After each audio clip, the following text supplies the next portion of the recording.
Ladies and gentlemen, we are live tonight at the Michigan International Speedway for the running of the DHL 400 on NASCAR Chase for the Cup 2005. Custom schedule season race number 13 of 36 on the year as we head into the Michigan International Speedway today, NASCAR's fastest racetrack.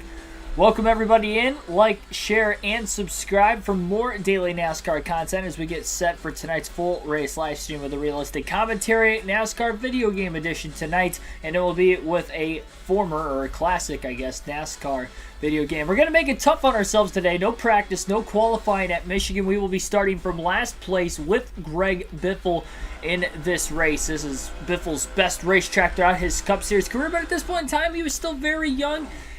In fact, in real life in 2004, he was still searching for his second win as of this race of the year. Obviously, we've had a few wins with him so far this season, so that is not the case anymore.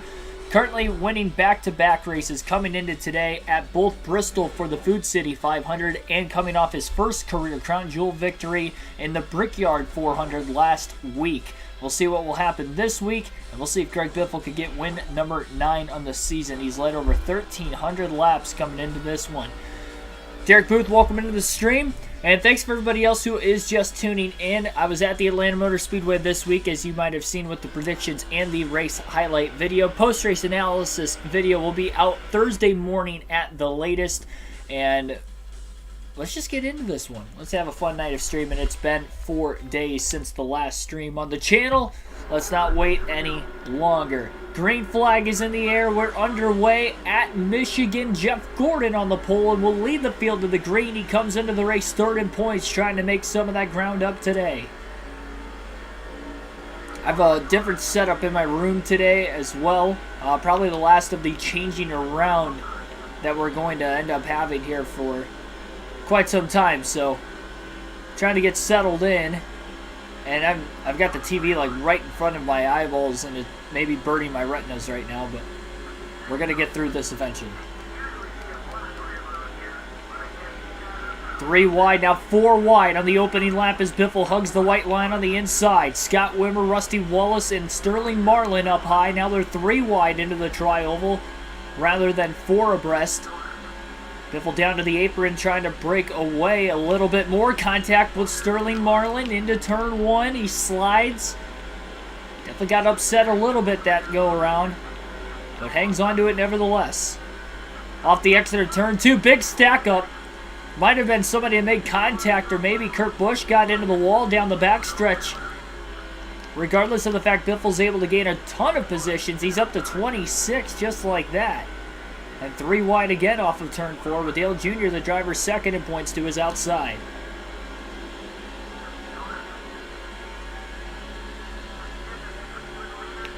Biffle's thinking about it. They're 4 wide for a second time at Michigan, now in turns 1 and 2. Will they make it off the exit of the corner when everything narrows back up again? And it looks like they will. So we've seen 4 wide twice, and they've been able to make it through cleanly both times. Let me know if the audio as well is working with this new setup. And let me know if it turned the game volume down at all as well. I will adjust accordingly if I have to turn the game volume down.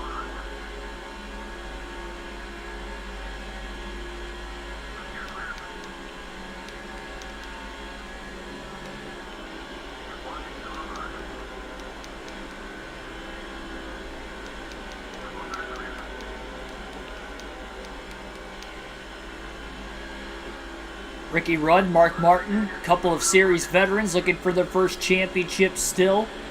Going side by side, Jeff Burton goes up the middle between both of them, 3 wide. His teammate Martin was able to pull up in front of him though off the exit of turn 4. Now Burton with a crossover on Martin. Ricky Rudd falling behind all 3 Roush cars as Biffle as well got by on the inside.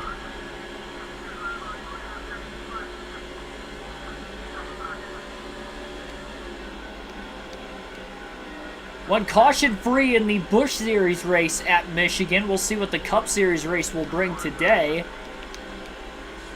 Little contact with Quick off the exit of turn 2. Contact into the wall now. Got clung up on him and couldn't get off of him.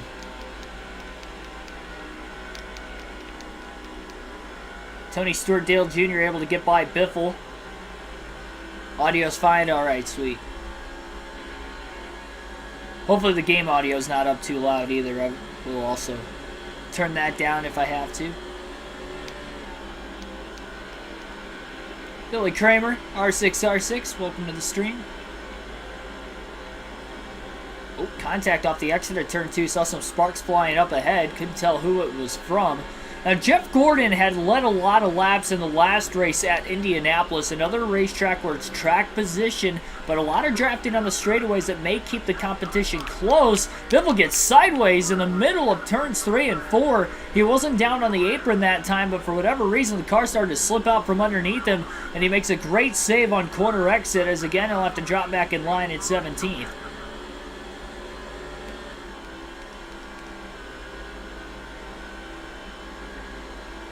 That was very odd. I didn't think I missed the mark at all. It felt as if I hit my line perfectly, to be completely honest. It was odd that the car got a little loose. Maybe a bit concerning. Again, no practice or qualifying coming into this race, so Biffle really trying to guess on the setup. He was able to win the Busch race here a couple weeks ago. We'll see if he can win the Cup race today. Michael Turner, welcome to the stream.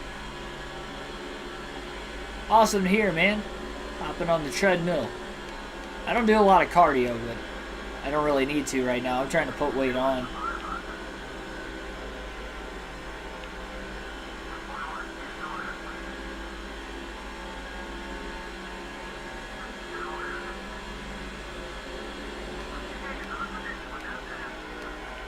Hopefully you stick with it and ultimately reach the goals you want to reach.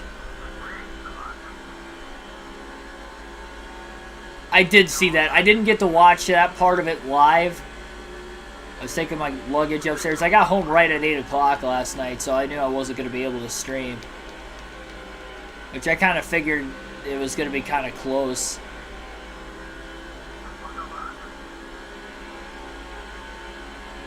But I did see that segment last night before I went to bed, though, on YouTube. Found it very funny. I haven't heard heat like that in a while, either. In front of a live audience, at least. They were booing the heck out of him. 3 wide in the tri-oval again. It looks like Brian Vickers, Michael Waltrip, and Dale Jarrett inside the top 10. They'll funnel down the 2x2 into turn 1. Dale Jr.'s made a lot of passes. Greg Biffle got to the inside of him once for position. And then Jr. got back around him. And Jr. stayed in front of him ever since. Biffle's got a big run down the backstretch into turn 3. Gets to the inside of Dale Jr. Waltrip goes a bit wide, and now the DEI cars are 3 wide with Biffle, the Roush car, down to the bottom. Biffle will slide clear of both Dale Jr. and Michael Waltrip off of turn 4, and Biffle is up to 9th. Down to the apron, into the tri-oval, trying to break whatever draft Dale Jr. had, because he did have a little bit of a run on him. Now he goes up the track to try and side draft the 77, rookie Brendan Gaughan. Furfur Express, welcome to the stream.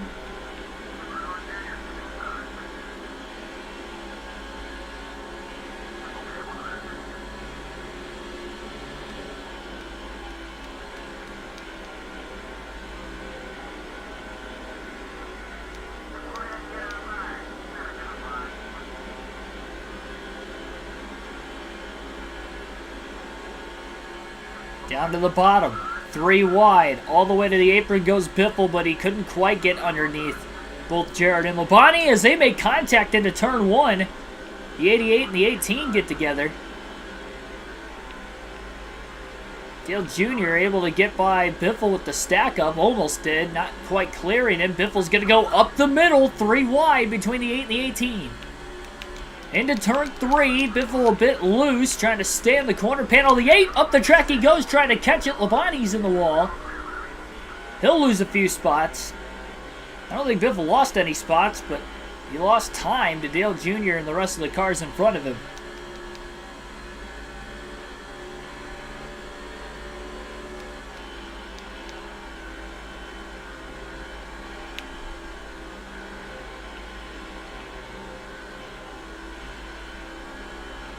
It's been A little bit on the loose side in this one. Definitely took a gamble going 3 wide up the middle. It did not work out for him.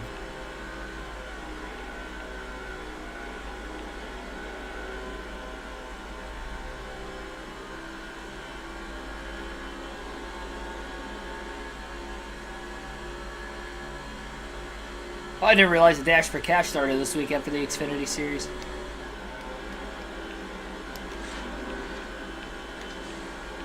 Dale Jarrett got to get by Brian Vickers.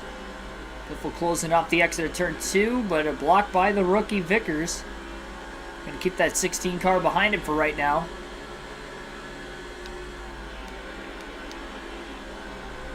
Biffle trying to find a way underneath the 25. Hooks the white line that time. Left side tires down below it just a tad. And he does slide up in front of Vickers. Drafted behind Dale Jarrett in the tri-oval. 198, now 199 miles an hour as they sail into turn 1. I'm sure we're going to see speeds over 200 miles per hour eventually today.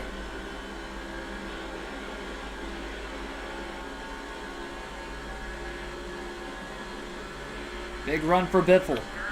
Jarrett trying to crowd and Biffle clips the apron on corner entry and again gets loose, but that time it's because he missed the corner.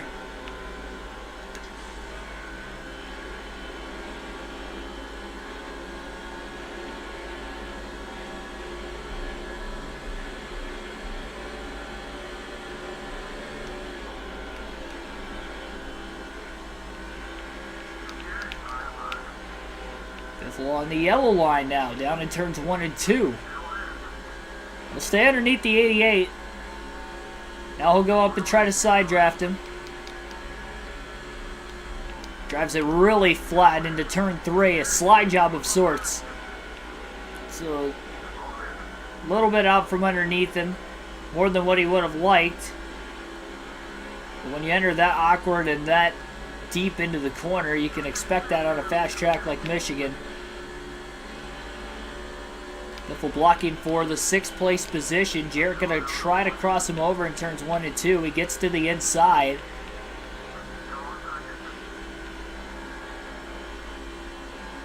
Biffle going to crowd and try to block now down the back straightaway, and he's able to do so. A little bit of a run off the banking on the high side in turns 1 and 2 allowed him to stay clear of Dale Jarrett.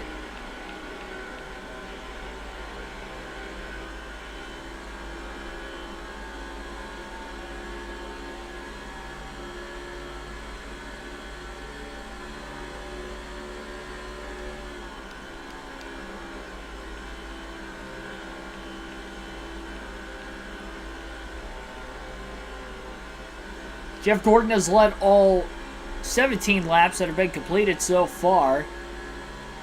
Dale Jr. potentially going to try to take it 3 wide for 3rd into turn 3.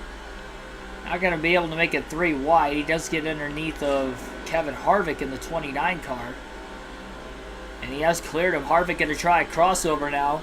Jr. trying to get to that left rear quarter panel of Jimmy Johnson as well to try and side draft the 48.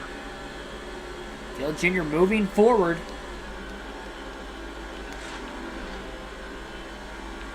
Into turns 1 and 2.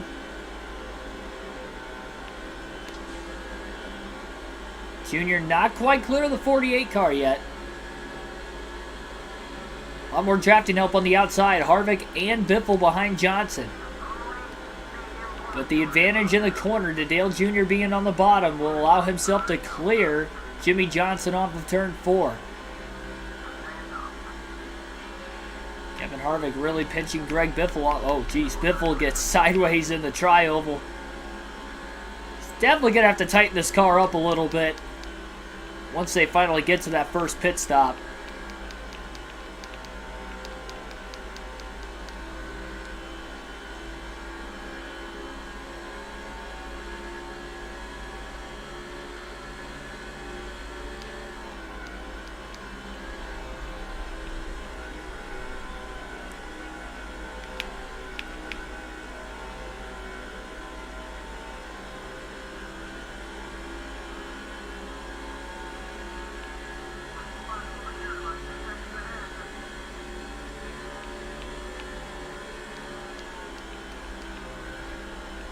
Yeah, those Dash for Cash rules have pretty much been the same for the most part since they implemented it. I wish they did something like that for the Cup Series, though. They have it for the trucks with the Triple Truck Challenge they brought into the series a few years ago, and then the Xfinity Series was there before that even. That was more towards the early to mid-2010s.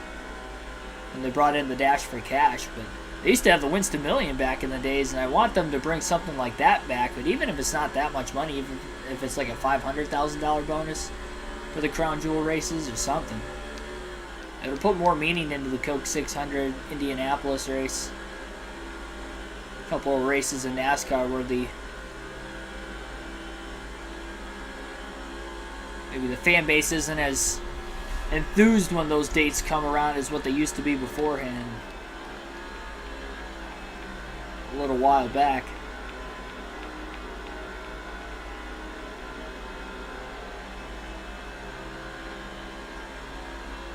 I was able to play golf myself when I was in Atlanta this week. I played Sunday morning before the race, and then I played yesterday morning right before I left.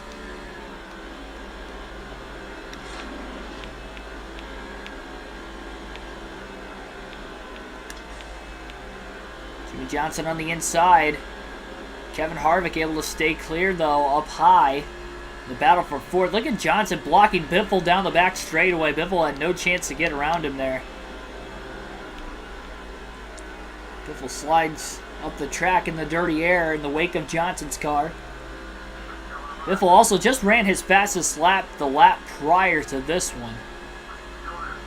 He is underneath Jimmy Johnson, looking to make a pass for fifth.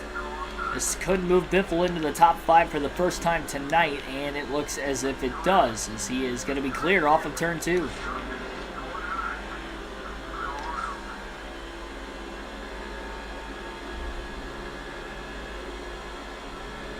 Oh, 4 races instead of 3.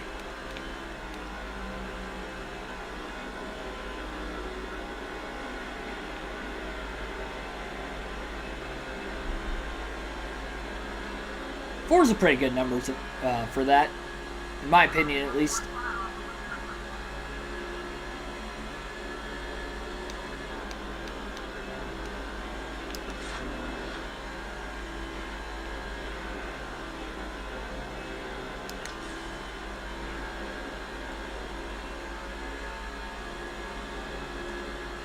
Johnson finished 6th at IndyCar. I heard he got a top 10. I didn't know where exactly he finished, though. Good for Jimmy.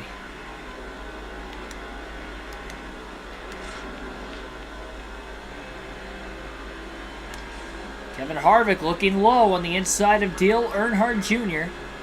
While halfway on fuel lap 25. Now, if we go caution-free in this Cup race today, it could potentially be a fuel mileage race. On the verge of it being a 3-stopper. Big block by Dale Jr. on the back straightaway. Harvick almost got underneath him off of turn 2. Big swing down to the bottom.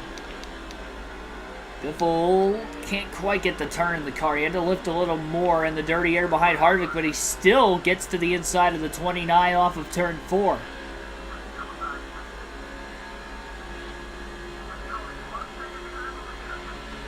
Different red and chrome paint scheme for Harvick today with the black numbers. Contact between Harvick and Biffle in turn 1. Both drivers for now able to hang on to it.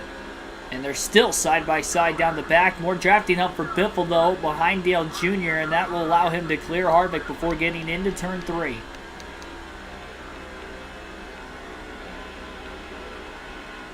Joseph Newgarden won edging Scott McLaughlin. Yeah, I heard about it after the race, but I didn't get to watch any of it because I was in Atlanta. I wanted to watch it. I was hoping it was going to be Saturday night, but it was on Sunday, fortunately.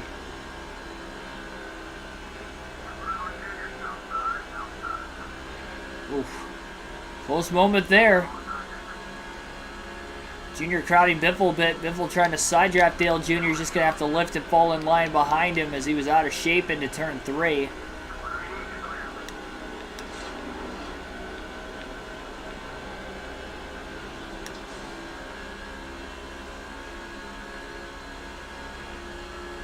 Down to the apron, into the tri-oval. Actually seems like he lost a little bit of ground that time to Dale Jr.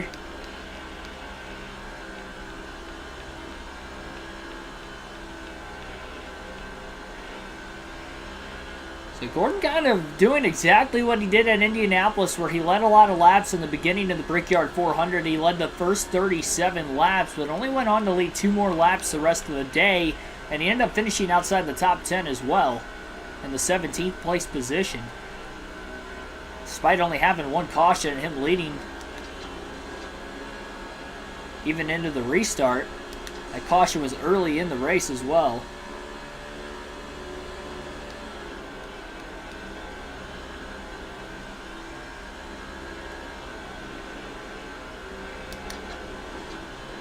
So just trying to stay in the draft of Dale Jr. right now, trying to reel in a little bit closer so he can hopefully make a move on him pretty soon.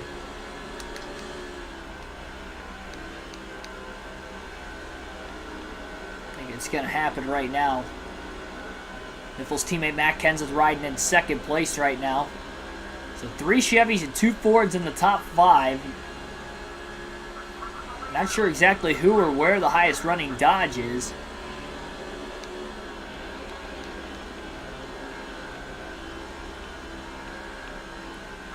Biffle under Jr. for 3rd. Biffle down the back straightaway, just trying to get away from the aid of Dale Jr. Pretty low into turn 3. Jr. didn't slide down. I thought he might have had a chance to clear, but he played it safe, stayed up high. Biffle slides clear of, well, no, not quite clear yet. Maybe getting a little bit better draft into the tri-oval off of teammate Matt Kenseth, and now Biffle's clear just past the start-finish line for 3rd. Junior's coming right back after him in turns 1 and 2. A little bit of contact. Junior slides into the wall, and so does Biffle. Junior losing 2 positions. Here comes Harvick to take a spot away from Biffle. Biffle holds on to the bottom while Harvick goes to the outside into turn 3. And him going high, he almost lost a spot to Jimmy Johnson. He does chop down on top of the 48. Now Biffle isn't even in contention to try and draft with the top 2 ahead of him anymore. Fondale Ellery, welcome to the stream.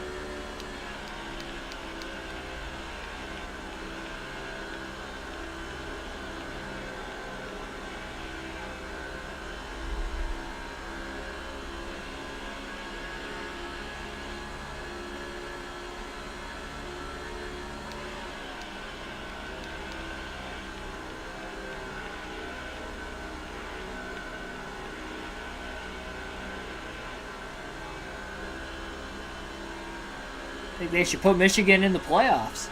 If they do, it's going to have to be really early in the playoffs. It's going to have to be like one of the first races. And with where they have Darlington right now on Labor Day weekend already, if you push it back in the middle of September, you're at risk of it not being very warm weather. It could be 60, 70 degrees, but it could also be 50. Which I guess Kansas has been pretty cold the last few years, but I think that's part of why they moved the Kansas date up a little bit into the first round of the playoffs. Because it has been in the 40s and 50s the last couple of years for those cup races there. Last year was like, what, in the mid-40s, but the winds were 20 to 30 miles an hour, so the wind chills are in probably 20s or 30s. It's a little cold for a 2.5 to 3 hour race. Especially in the bleachers. And getting a breeze off the cars too. It's not even counting that.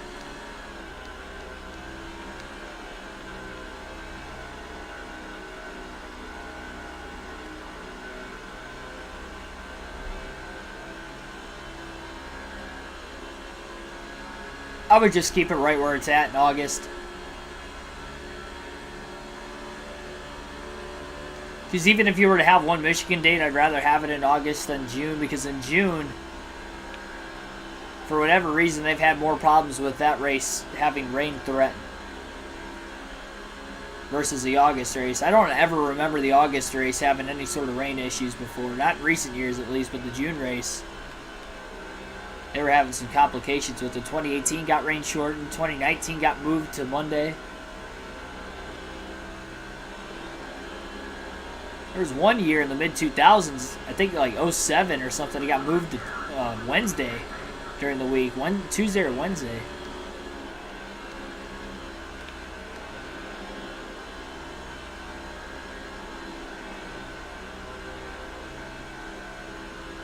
I think the Roval where it's at on the schedule is fine now. It's an elimination race. If you were going to move it, I would move it as, you know, maybe either back to the round of 16 or even round of 8.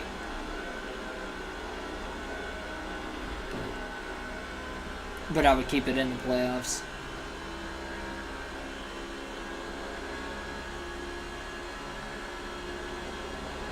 So Greg Biffle, Matt Kenseth, second and third. Couple of teammates battling for the lead. Kenseth not going to give his teammate any room to try and get around him there. It's going to be interesting to see who can go the furthest on fuel. Biffle's going to try to stretch it to lap 50. He's at a quarter tank on lap 38 down the back straightaway. He was about halfway down the back stretch when he got that information. Again, this is a borderline 3-stop race today, depending on how the cautions fall. At least from the drop of the green flag, that's what we're looking at. Tuesday, yeah. I wasn't there that year, that's why I didn't know exactly. That would have only been 8 years old.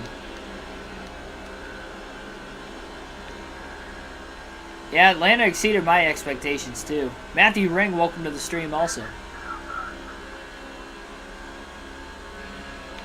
More on Atlanta and my experience coming up in the post-race analysis video within the next 48 hours.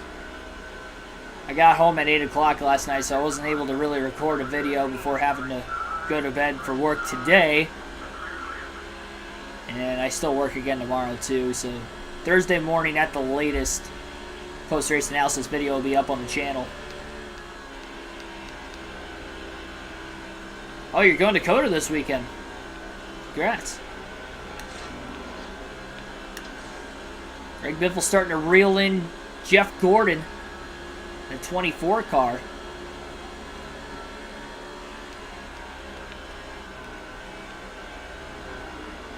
I wonder if he can get around him before we get into pit stops. See, Gordon has led all 40 laps so far today. We'll alternate through the different camera angles for the first time in this race. Ethan, welcome to the stream as well. Go to Atlanta again in July. I don't plan on it. I think I'm going to the Kings Royal in Eldora that weekend for the World of Outlaws.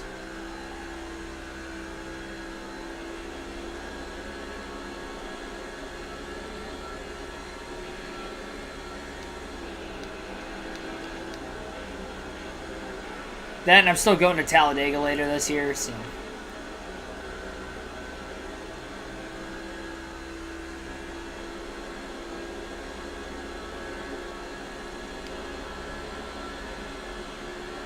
Super Speedway is good enough for me. And that'll already be 3 Super Speedway races this year if you count Atlanta as a Super Speedway. So I went to the Daytona 500. I was there for every race during the week, so yeah, 3's enough for me to attend this season. Try to get to some other tracks.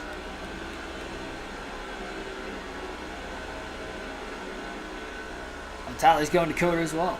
I think I remember you stating that a while back. Weren't you at Dakota last year too? I'm going to the Fall Dega race.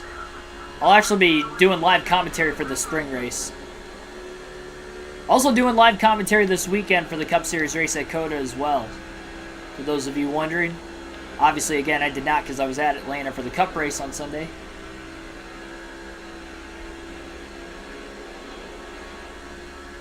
Struggling to get around Jeff Gordon right now. Trying to take the lead so he can get some bonus points for at least leading a lap.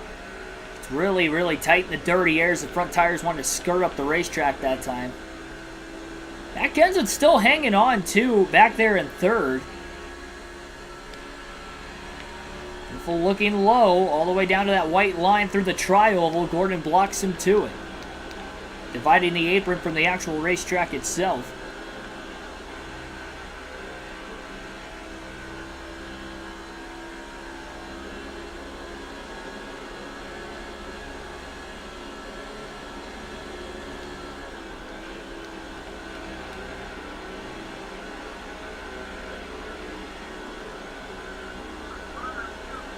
Now about 1/8 of a tank of fuel left for Biffle.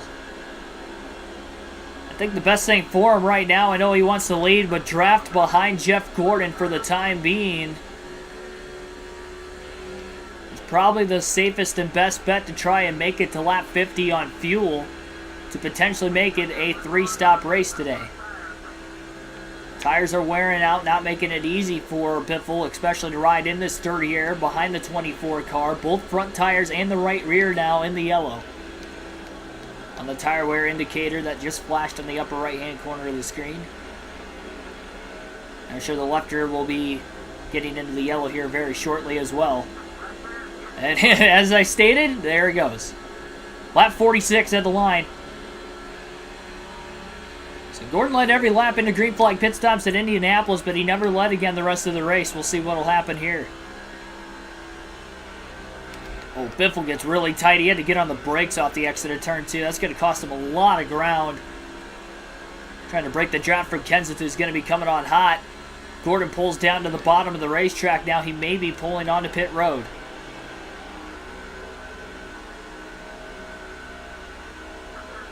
And there he goes. Gordon into the pits as Biffle gets a little loose off turn 4. 5 bonus points for Greg Biffle leading his first lap of the race today. So 5 bonus points for the Biff. Even if it is during green flag pit stops, it still counts. Kenseth looking for a pass now for the lead. As he gets underneath the 16, they make contact off the exit of turn 2. I think Kenseth barely kept it off the outside wall. It looks like Jimmy Johnson will move up to second place. Biffle holds on to the race lead.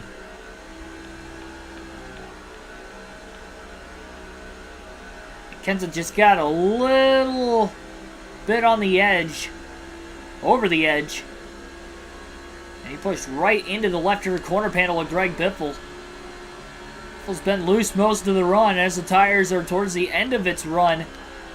Handling a lot worse now, and I think Kenseth came into the pits that last lap. As well as a couple cars that were running around him. Jimmy Johnson stayed out at least one more.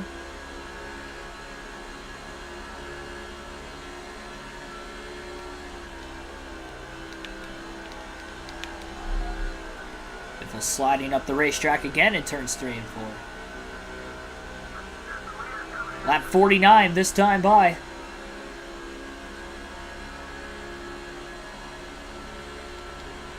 We'll go back to the far chase cam until this first pit stop of the day, which will be coming very soon.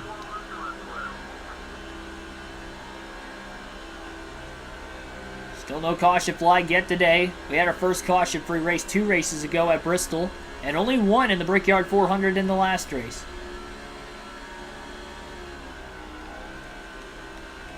Yeah, that was definitely the hardest hit of the weekend, was Cody Ware slamming that inside wall in yesterday's race. Sunday's race. I keep thinking it's Monday. Lap 50 at the line. Biffle stayed out one more lap. This is a risk. Hopefully he can make it back to pit road without running out of fuel here. This is a gamble to say the least. Jimmy Johnson pit that last time by as well. There you see Johnson out of the pits.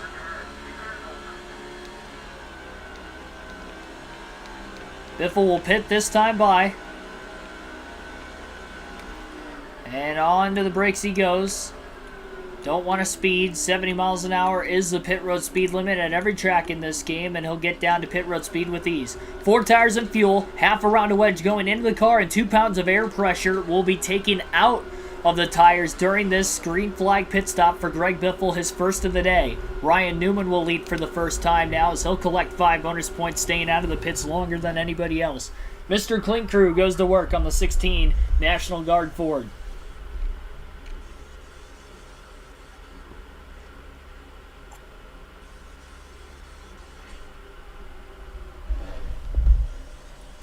Derek's going to Dover, Sonoma, Nashville, Kansas, Bristol, Portland, Xfinity, and Championship Weekend.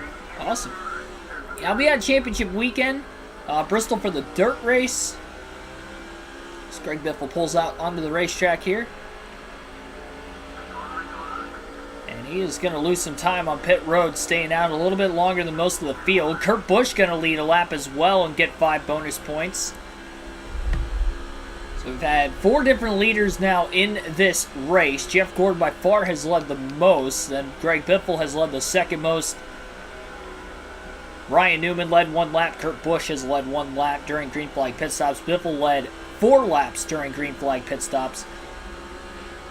But Gordon going to be the guy to beat as he's back in the lead after the green flag pit stops have cycled through. Greg Biffle's about 4 seconds off the race lead.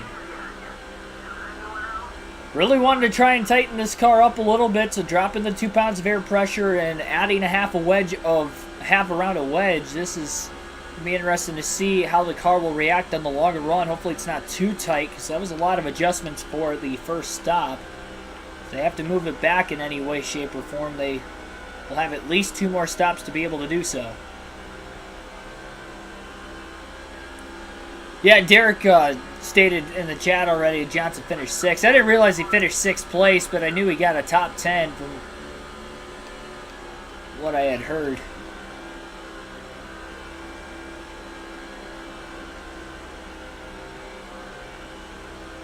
Yeah, I'll be at Dirt Bristol. I'll be at Championship Weekend as well from Phoenix of those races. I'll be at the Fall Kansas race as well.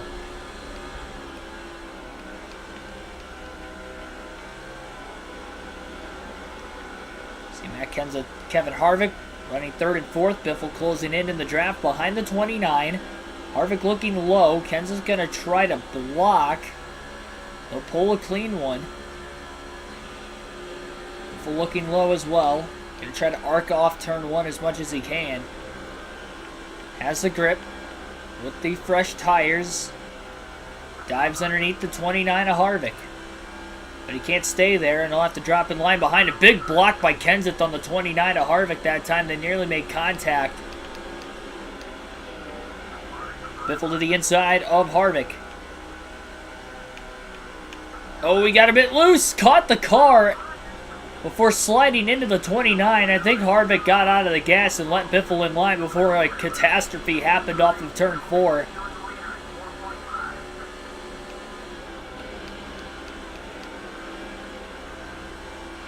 It's like somebody may have gotten into the wall off of turn 2 that last lap as well. There's little puffs of smoke.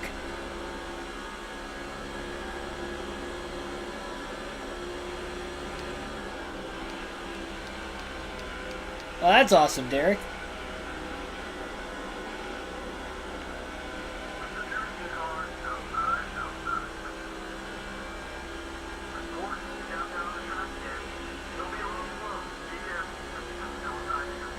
So I think the crew chief was talking about Robbie Gordon in the 31, because obviously Jeff Gordon is leading, but I guess Robbie Gordon had blown an engine earlier in the race. He's coming back on the track. Try to get as many laps ran as possible. Try and pick up some more positions and more points. Season-long points format. You see it a lot more in this era of NASCAR than what you would now with the playoff format. Kenseth squeezing his teammate. Biffle bobbled just a bit. He'll still make the pass on Kenseth for 3rd.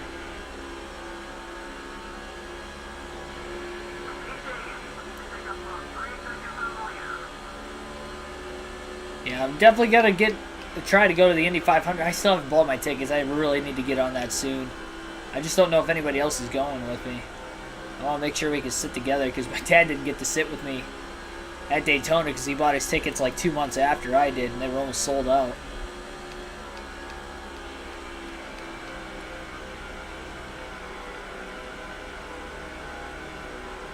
I don't want to wait too much longer so I can get decent seats. Well, I'm sure I'll still enjoy it wherever I'm sitting, but the seats I want, specifically.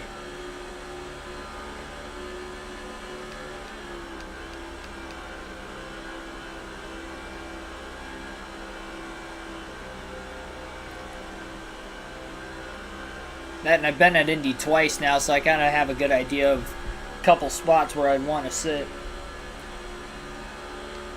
I didn't get any merch yet. Well, I technically did. I got a few more die casts when I was in Atlanta. I'll show them off in the community tab.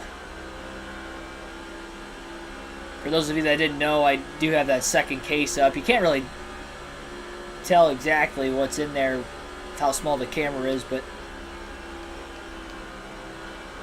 there are other videos you'll definitely be able to see it a lot clearer. Like for our pre-race this weekend at Coda on the channel.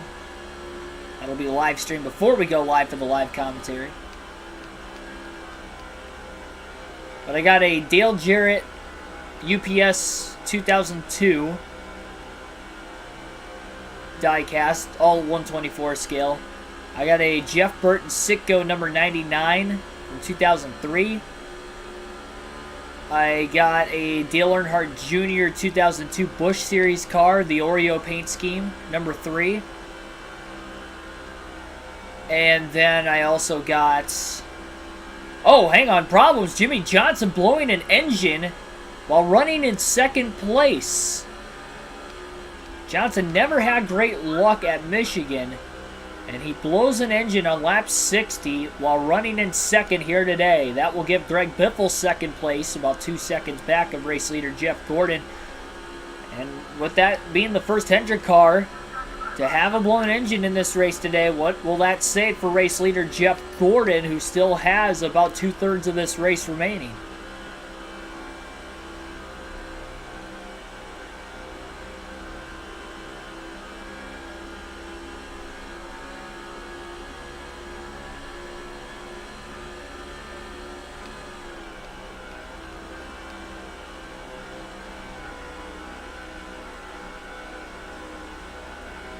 I'm sure they have something available. I don't think they're sold out yet. Still got a little over 2 months before the race. I don't think the Daytona 500 sold its last ticket until like a week or a week and a half before the 500.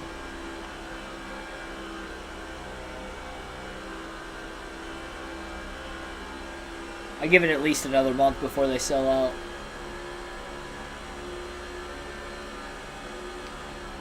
Jeff Gordon getting held up behind Robbie Gordon in the 31, who was down a cylinder. We saw Mark Martin down a cylinder while trying to run laps in the Busch Series race at Michigan, and now Robbie Gordon trying to do it in the Cup race today. And Gordon's lead is down to about 0.8 of a second off of turn 4 that last time by, as Biffle was able to blow around Robbie on the outside.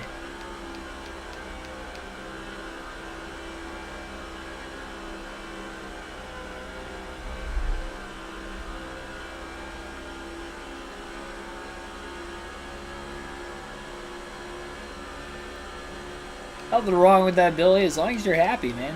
That's what it's all about.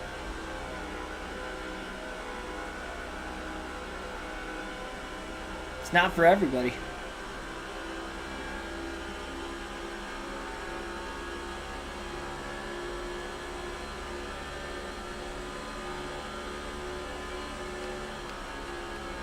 Definitely have more freedom, that's for sure.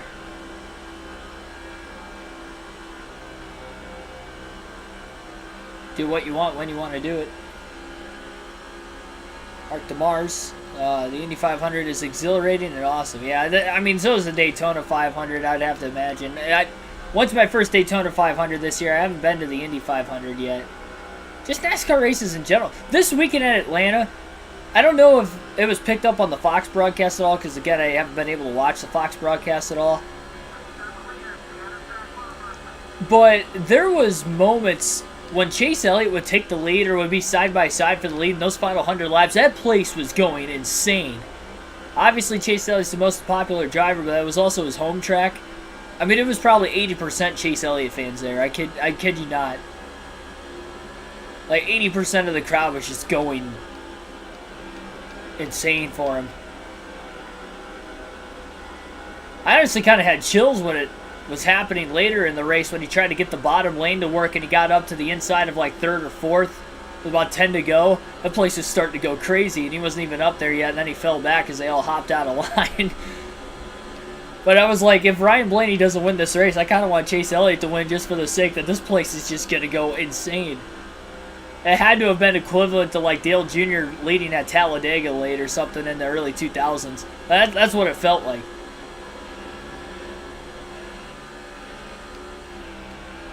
That was a pretty cool feeling. I've never heard the crowd get that loud rooting for one specific driver before.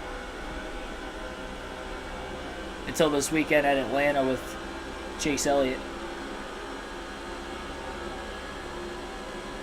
It was just crazy too, because even when he took the lead with like 90 to 100 laps to go, there was still 90 to 100 to go on a super speedway race. When he took the lead, that place was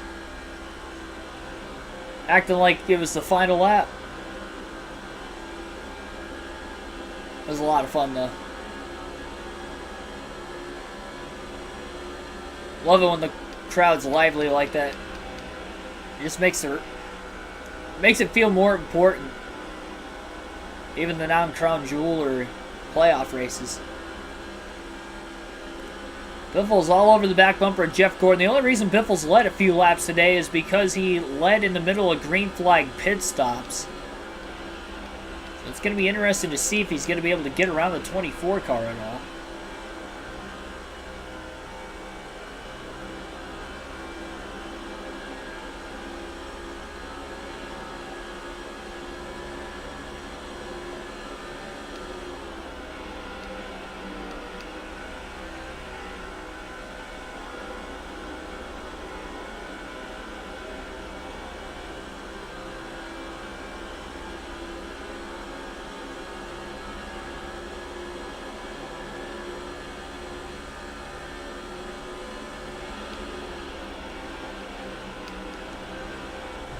Again, Jeff Gordon, Greg Biffle, they'll probably be catching lap traffic very shortly, assuming we continue to stay green. And just a reminder, in the last two races combined, we have only had one caution in the Cup Series. And we only had one caution in our Michigan race. Or sorry, we went caution-free in our Michigan race in the Busch Series. Already had a few caution-free races over there, 3 to be exact. And this is the most recent one. Only one in the Cup Series, and that was at Bristol 2 races ago.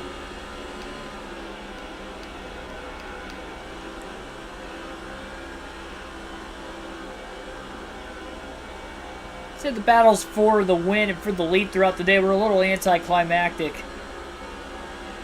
This is the second time we've seen Biffle all over the back bumper of Jeff Gordon. He just can't seem to get a run on him to be able to pull out a line and try to make a move.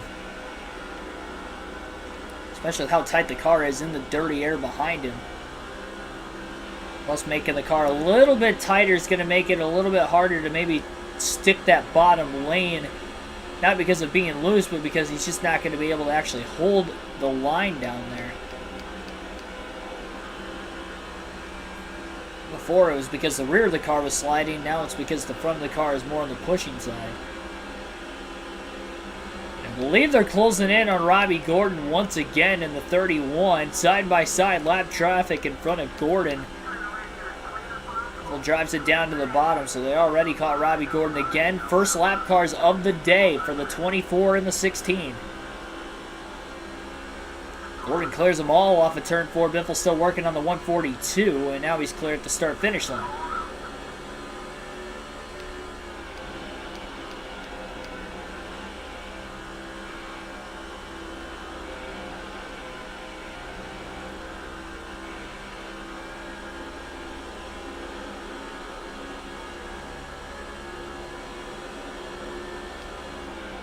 By the way, I would like to say congratulations to my Michigan Wolverines for winning both of their March Madness games this week. I haven't seen you guys since Friday night last week. I mentioned that they won their Thursday game, but they also won on Saturday again as well. Lonnie McKinney, rival of Greg Biffle, is the next lap car that both Gordon and Biffle are closing in on. Gonna have to get around him pretty quickly. We're going to draft behind Gordon on the inside. He's just really hoping McKinney does not take a swing at him. Biffle's hoping that he is going to be clear into turn 3. And he is, cleanly. So Biffle will get right around McKinney. Hopefully McKinney doesn't stay in the draft behind these guys. Biffle wants to just pull away from him.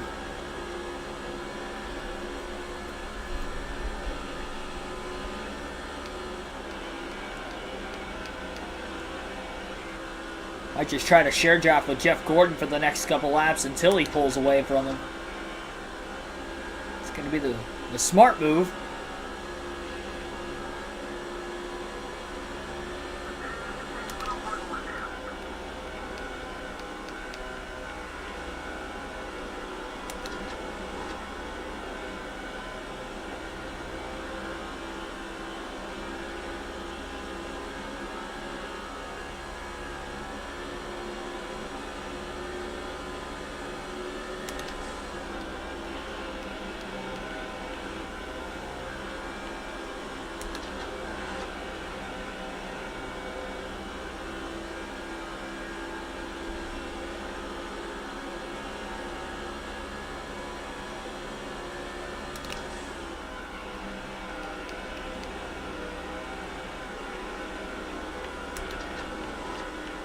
Three more lap cars coming up now in front of Jeff Gordon and Greg Biffle.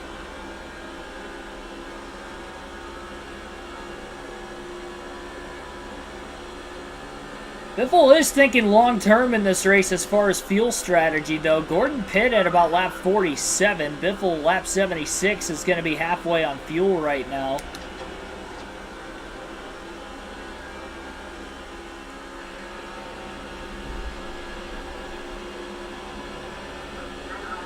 Definitely trying to game plan and strategize how he really wants this to play out. So he continues to draft with Jeff Gordon.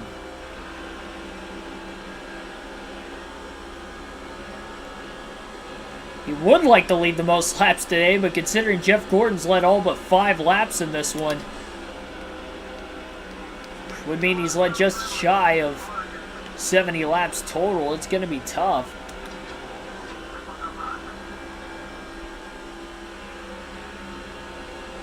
Biffle drafting down low together, down the back straightaway into turn 3.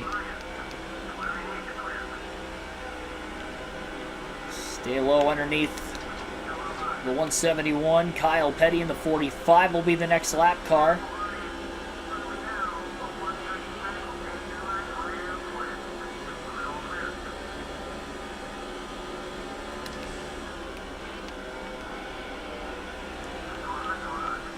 Both Jeff Gordon and Greg Biffle easily get by Kyle Petty.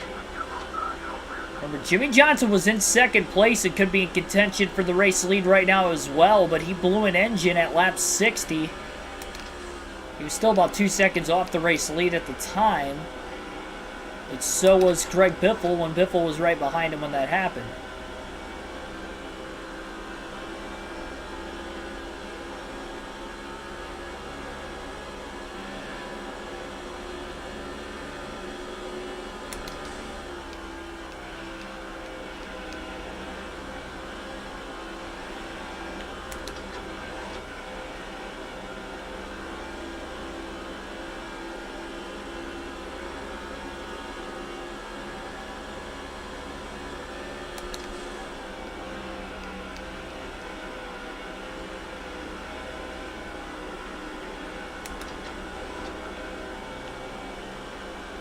Both Jeff Gordon and Greg Biffle are going to be closing in on Robbie Gordon very soon. Been a while since I caught him. I can't tell if that's the next lap car in front of these two or not. I think he's one of them up here. Scott Wimmer's the very next car.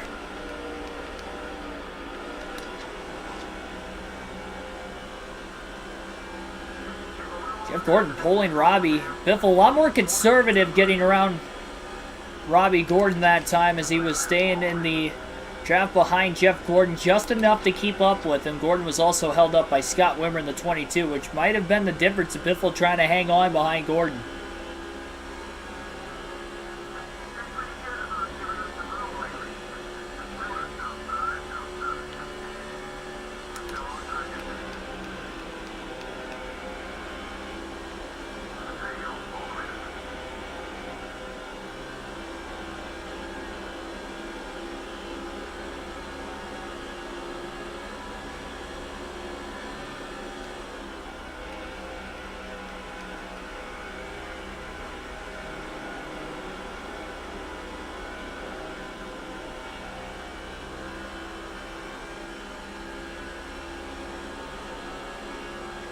A little bit of a run that time for Biffle. Pulled low, but he wasn't going to be able to make the pass that go around. Trying to really widen and arc the corner off through turns 1 and 2. Gordon catches Jimmy Lane in the 169. A little bit of a bad spot.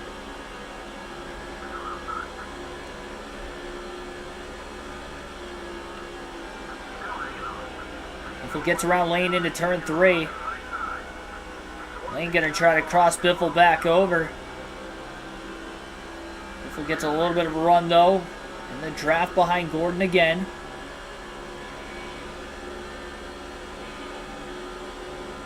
Got a racing seat now? Yeah, you did notice that, didn't you?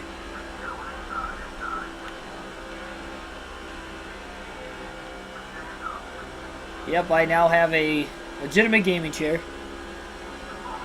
The old chair sitting behind me. I have to take that downstairs at the end of the stream.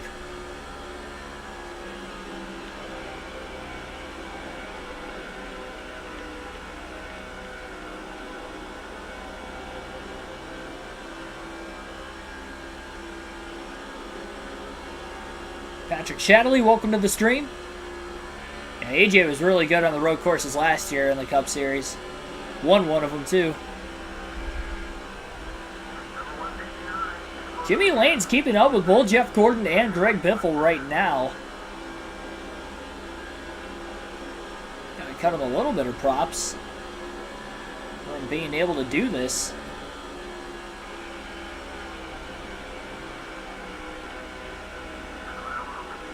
Again, Lane looks low underneath Biffle, but Biffle gets the run off that middle to upper groove. I think some of it he's able to get a little bit of a draft.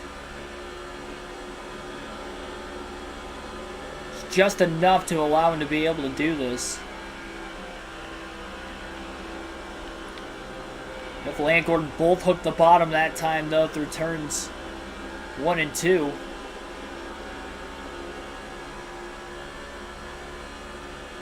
Has a run. Nothing doing there.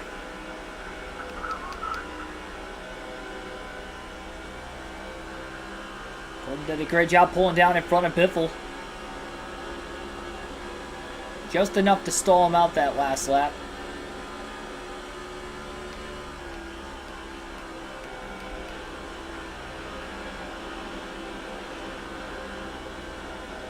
So if Gordon pit at lap 47, though, last time, Biffle pit at lap 50. I wonder if Gordon would end up pitting at either lap 97, or is he going to pit 37 laps into the run again? Biffle to the inside of Jeff Gordon.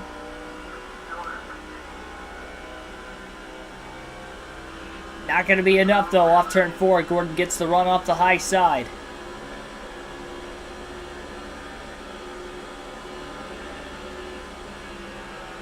Tried desperately to try and hang in there. Just couldn't quite do it.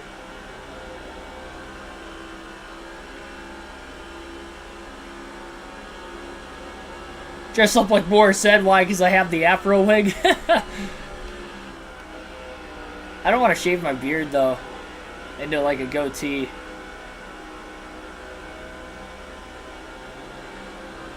Granted, I didn't do that for Mick Foley, though, either. Well, Mick Foley had a regular full beard anyway. I did want to dye it black, but I was scared that it wasn't going to come out right away, and so I didn't want to do it. I didn't want to do it and be stuck with it for a couple weeks.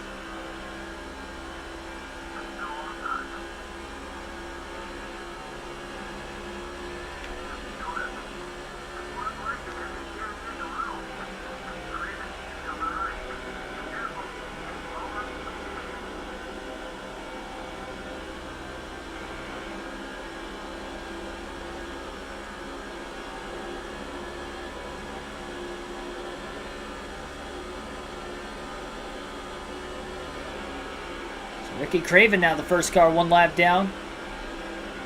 3 wide off of turn 2 up ahead. Robbie Gordon in the middle of all this. Biffle to the outside. Oh, he gets into the wall, though.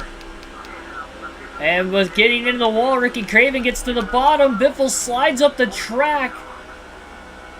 That awkward angle into turn 3, and Gordon will hold on to the lead after all. So definitely a mistake for Greg Biffle.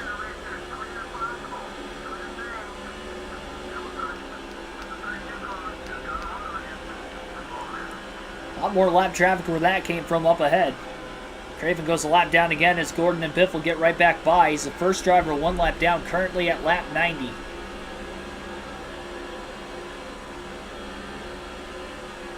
I have a good idea of what I'm going to dress up for Halloween this year, but that's also hoping that I make the gains in the gym as well. Otherwise, I don't want to do it this year.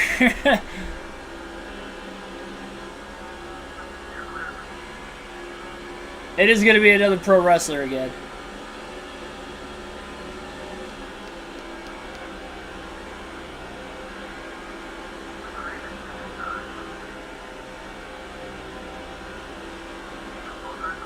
Craven almost got the wall off the exit of turn 2. And he is pushing really hard, just trying to keep up with the 16 and the 24.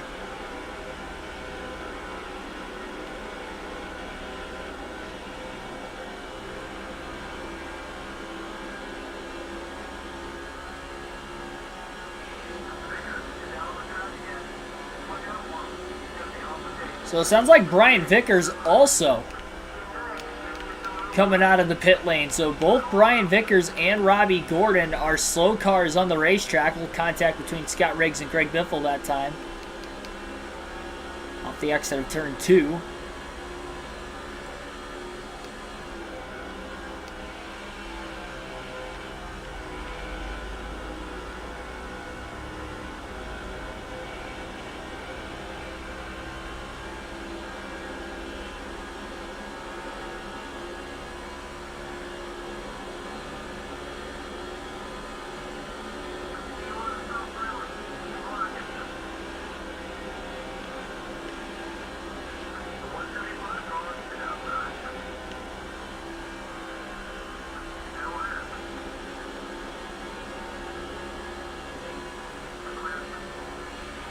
Had a racing seat for Christmas a couple of years ago.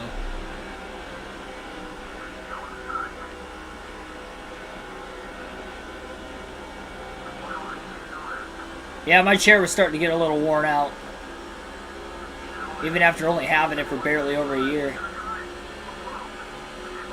Biffle looking low into turn 1 for the lead.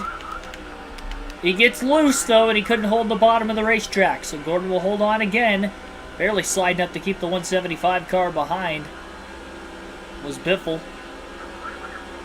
Both right side tires in the yellow now for the Biff. And I'm sure the left sides will be getting there very shortly as well.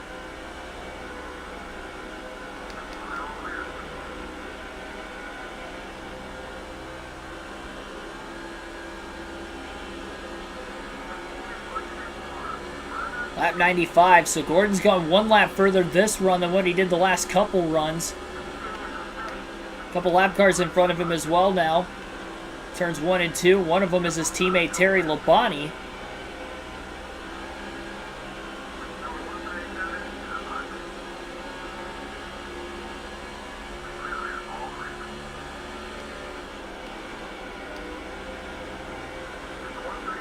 Could not get the rotation down to the bottom, and neither did Gordon. Terry Labonte will drop into the pit lane. Gordon stays out 1 more lap. Biffle on the outside, drafting behind Gordon in the tri-oval. He's got a bit of a run, going to pull to the bottom. Trying to make a pass on the 24 car into turn 1. Very close quarters racing between Biffle and Gordon. Side by side for the race lead at Michigan. Off the exit of turn 2, they're still dead even down the backstretch.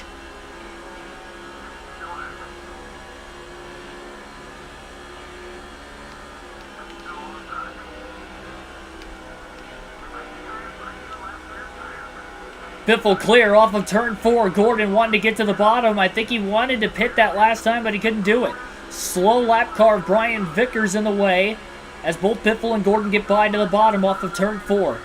Lead change at the line. That was the first time anybody has passed Jeff Gordon on speed today.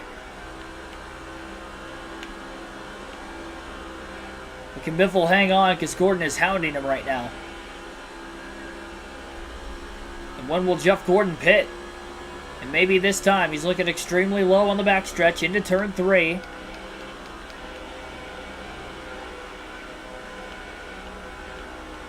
Gordon almost underneath Biffle off of turn 4. Gordon pits at lap 97. So Gordon goes 50 laps that run, but he only went 47 laps the first run. Biffle went 50 on the first run. He's trying to go at least 50 again. Running on fumes right now at lap 98, trying to get to the halfway mark. Or at least to lap 100, which would be coming to the halfway mark. Once he would be on pit road, he'll exit the pit lane at lap 101. I think he's still on pace. Yeah, the PS2 games I have currently for NASCAR is just this game and then NASCAR Thunder 2004. I still haven't bought 06 yet. It's going to be a little bit before we finish both the Busch and the Cup Series season here. Probably another couple months. And I'm in no hurry to buy it right now. We're still finishing up the final season for NASCAR 21 Edition also.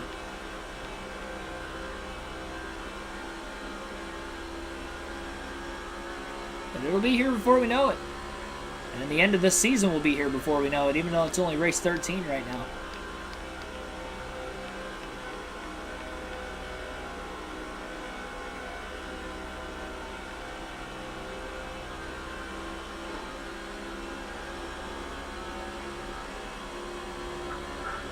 Here it is, lap 100. Now remember that Ryan Newman and Kurt Busch had actually gone a couple laps further than Biffle on the very first run of the race today. So if Biffle isn't able to make it 50 on exactly every run, that could be problematic for him. Gordon being stuck behind a slow lap car down the backstretch of Robbie Gordon. That's going to allow Biffle to put him a lap down into turn 3. Jeff is still caught behind Robbie, even though Jeff pitted a few laps before Biffle. That could win Biffle the race off of pit road. 4 tires of fuel coming up for the 16. Locking the tires up, trying not to speed. Barely got it down to the speed limit as he hit the commitment line. No adjustments this go around. 4 tires of fuel for Greg Biffle in the 16 car as we're halfway home at Michigan in the DHL 400.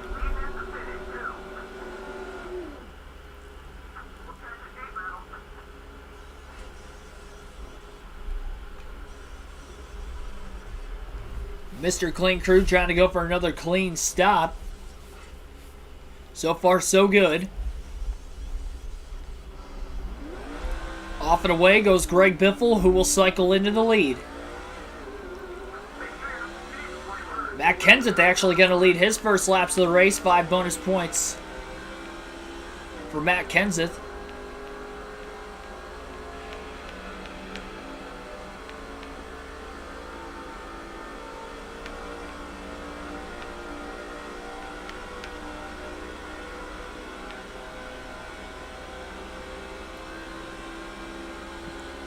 Biffle works his way out of the pit lane, down on the bottom of the racetrack, getting up to speed in turns 3 and 4. Jeff Gordon is that first car in line behind him. Kenseth's on pit road right now. Kenseth was the 5th different driver to lead a lap today in the first half of the DHL 400 at Michigan. Greg Biffle will be the new leader this next time by. So Kenseth may be a lap better on fuel than Greg Biffle, his teammate, but the Roush cars are saving maybe a little bit better than everybody else, considering that Kurt Busch was able to save quite a bit early in the race as well. About a 6/10 of a second lead for Biffle, so I think Gordon would have cycled back to the lead with pitting 3 laps before Biffle again, just like he did last time when he was 4 seconds ahead of him, but Robbie Gordon cost him so much time down the backstretch and in turns 3 and 4 at lap 100 that Gordon will not be the leader, and he'll have to try and run down Greg Biffle for the first time today. He was on his back bumper earlier, but as of right now, it's Gordon on the comeback trail for the time being. Still caution free in this one.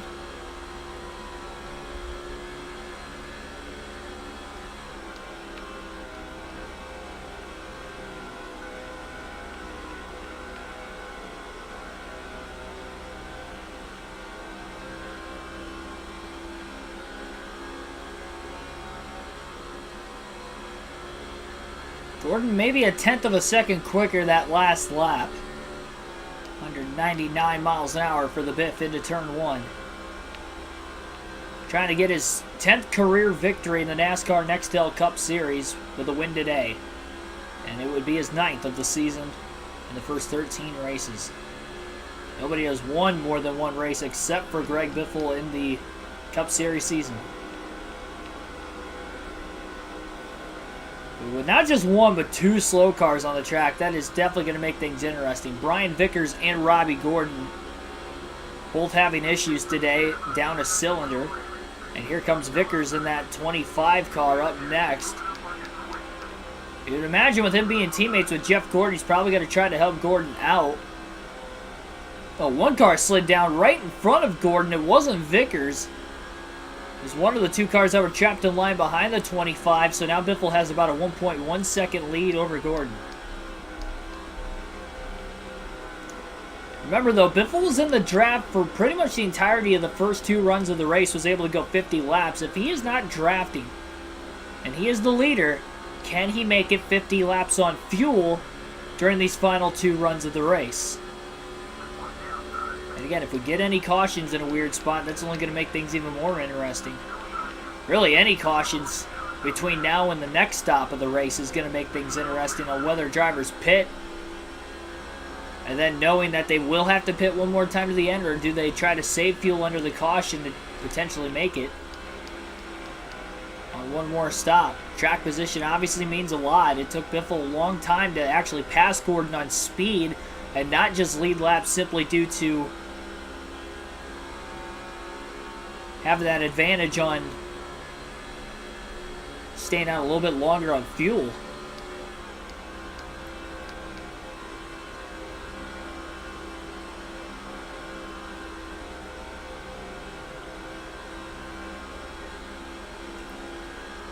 Gordon just about has the most laps led locked in, considering he led all but 5 laps before his second stop, and then Biffle led 3 more to the halfway mark.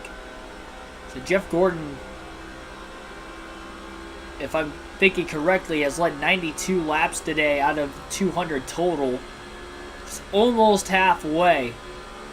And then the laps Greg Biffle did not lead, or I should say the laps that both Greg Biffle and Jeff Gordon would not have led today, would have been 1 for Matt Kenseth, 1 for Kurt Busch, and 1 for Ryan Newman. So that would be 3, meaning that Biffle, if he does lead the rest of this race, would lead 97 laps. So he blows around Robbie Gordon. Biffle went to the outside, Robbie Gordon down on the bottom. But 97 to 92 would give Biffle the edge, if I do my math correctly.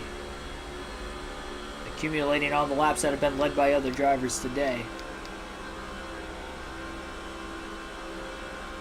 Looks like Jeff Gordon got held up again. He got it down to 0.8 of a second. Now it's right back to 1.3. And the lap car in front of Greg Biffle, and that would be Ricky Rudd, the 21. Decent pace for the Wood Brothers Ford.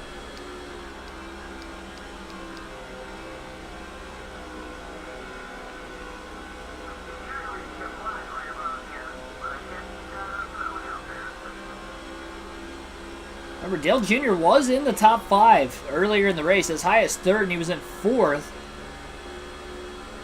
Earlier, he may be back in 3rd again, considering Johnson blew an engine a while ago. I say that because he's 2nd in points coming in. And even though Greg Biffle's won the last 2 races, Dale Jr. has finished in the top 5 in both of them. So he hasn't really gained many points on him. He pulled away in the point standings from Dale Jr. Dale Jr. only has 1 less top 5 than Greg Biffle, considering the fact that Biffle has 8 wins on the season coming into today's race.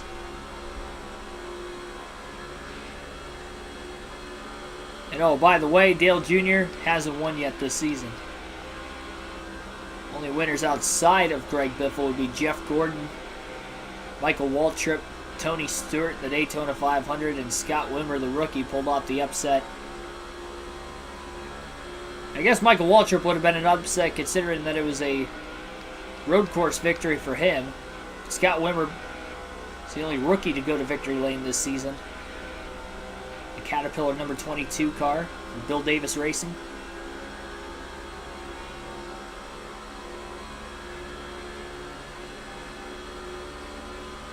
And Kenza Newman and then Kurt Busch led one lap as well.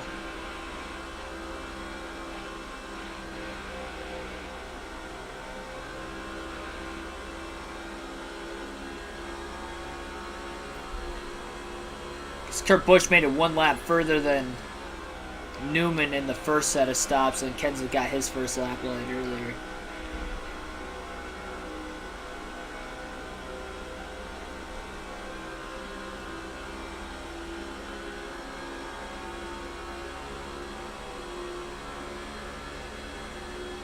Thing is, though, is that even if Biffle leads the rest on speed, if enough cars are able to make it just a bit further on fuel, just like they did the last two runs, or the first two runs of this race, then maybe he won't lead the most laps. Say if Kenza's able to lead a couple more, and Gordon, say, cycles back into the lead even, it'd also be another way. Yeah, Scott Wimmer is the only Dodge to go to victory lane, too. Granted the fact, on top of it, that he is a rookie. Biffle pulls in on Brian Vickers again. Vickers going to stay wide, making Biffle's life pretty easy. Jeff Gordon down to 1.2 seconds.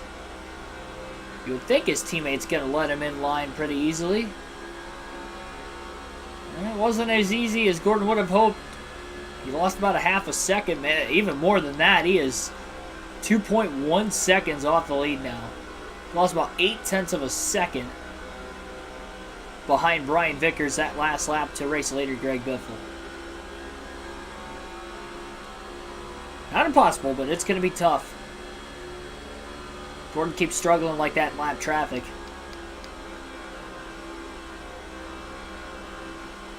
Especially with two very slow race cars on the track. I mean, they're on average catching one every roughly 4 laps. You pull in a couple tenths and then it'll lose even more. Just getting stuck behind one of those two slow cars. And even that one was his teammate. It looked like Vickers had more room given to Biffle than what he did his teammate Gordon.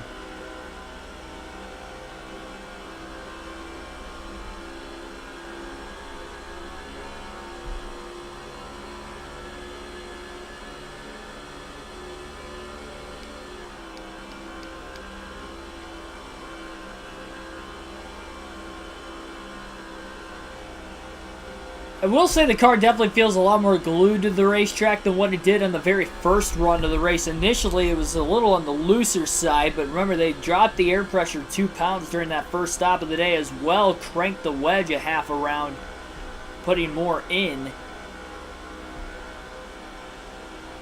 Try and tighten the race car up. Biffle felt a lot more glued to the track through that second run and now early in this third run on still relatively fresher tires.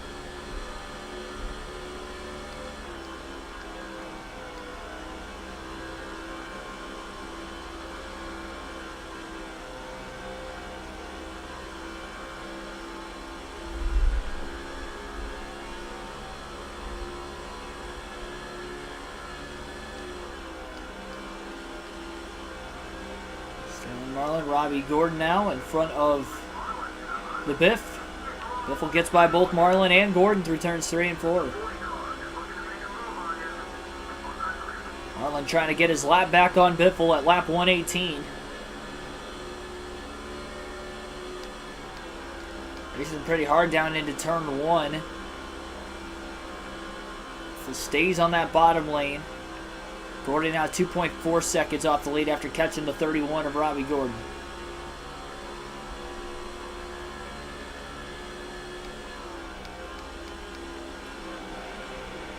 I think back to NASCAR Thunder 2004 on the custom schedule season when we won our first race of the year, and at the time what was race 4 at Michigan,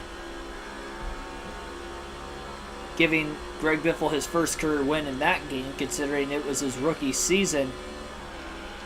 And in that race we had a few cautions, but particularly one that set up a restart with about 5 laps to go. And still caution free today. have to see if it's going to continue to stay that way.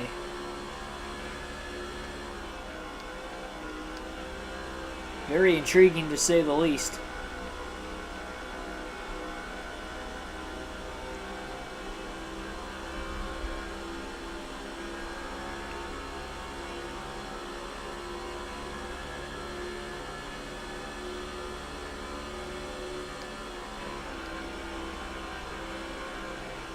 Don't forget, for Jeff Gordon's sake, that Johnson blew an engine about 60 laps ago. And then Brian Vickers is also down a cylinder, so 2 engine issues already for Hendrick Motorsports today in the first 120 laps. Gordon in second place, if he is going to want a shot to win, has got to hope that engine will last to the end. As well, if he can somehow save enough fuel to still make it a one stop, because as of right now, he's probably tracking as if he's going to have to pit 2 more times yet.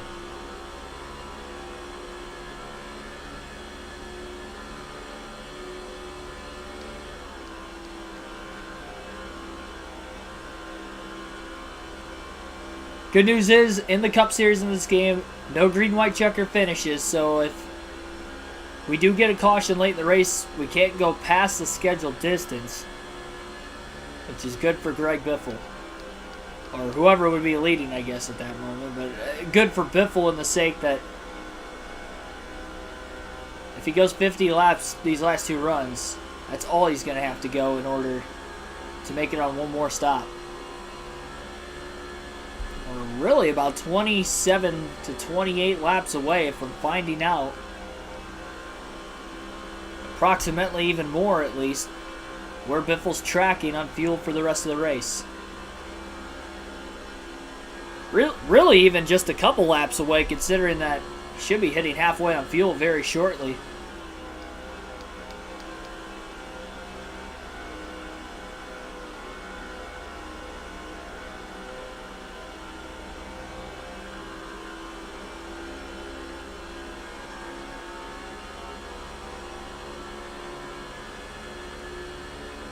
Brian Vickers again.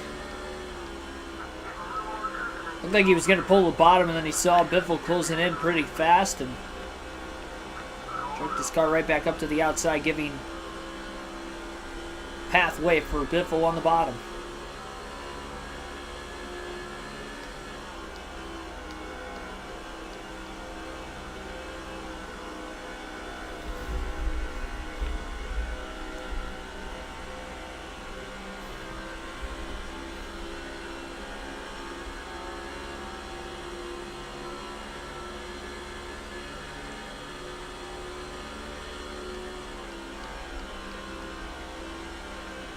By the way, I don't think Jeff Gordon got held up that time behind Brian Vickers, because that lead has gone from 2.4 seconds at one point down to about 1.6. Biffle's not trying to save any fuel. Now, I know Gordon's definitely not, considering the fact that he keeps getting held up. We have seen drivers go 52 laps today, so if Gordon could just make it 1 extra lap this run, you never know, may have a shot to make it another run on fuel yet.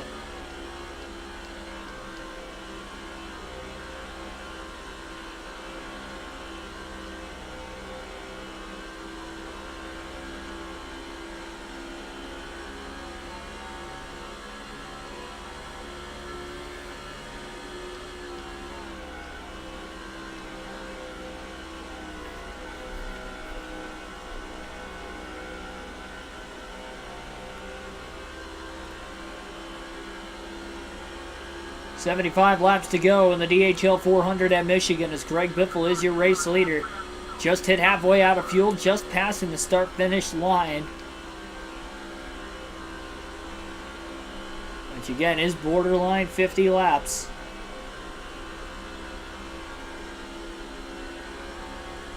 He's made it the first 2 runs, but he is also leading a lot more laps, a lot more clean air, no one to draft with during this current green flag / fuel run compared to the first couple fuel runs of the race.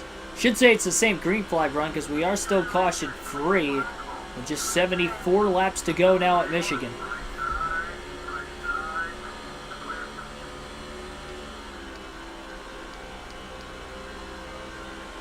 Gordon closing in on Robbie Gordon.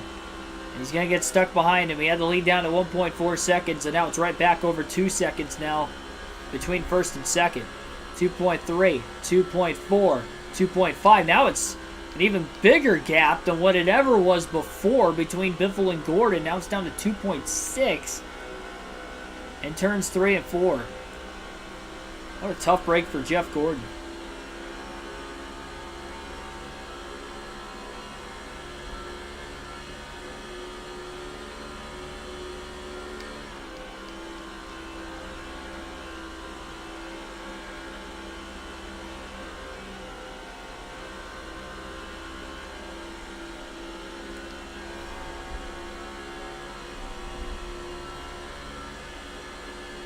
One thing too though, Mr. Clean Crew has made a couple mistakes before. One in the Busch Series, one in the Cup Series. They are going to have a clean final pit stop of the race right around lap 150 as well to try and keep the 16 car out in front. Especially if they're going to want a shot to lead the most laps today, they're going to have to beat Jeff Gordon out of the pit lane.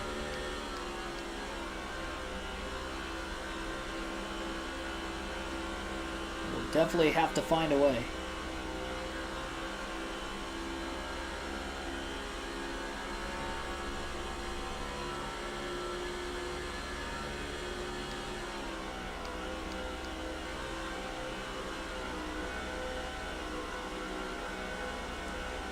Comment your predictions down in the chat below. Do you think we're going to see a caution before the end of this race today? And if so, how many? So we have 71 laps to go at the line. Still caution-free today at Michigan. Again, a reminder, the last 2 races combined, we've only had 1 yellow. One in the Brickyard 400 at lap 28 last week. And the day before that last week, we went caution-free in the Food City 500 at Bristol. Trying to make a 2 and a 3 race stretch of going caution free. That would be only 1 caution in 3 combined races if that happens today. But we know how wild these restarts can get at Michigan. We saw 4 wide twice at the very beginning of the race. I would not be surprised if we see 3 and 4 wide racing again. Cautions can definitely breed more cautions. With that being the case, clean 70 to go right now. Billy Kramer says 1 yellow. See what other guesses we have down in the chat below.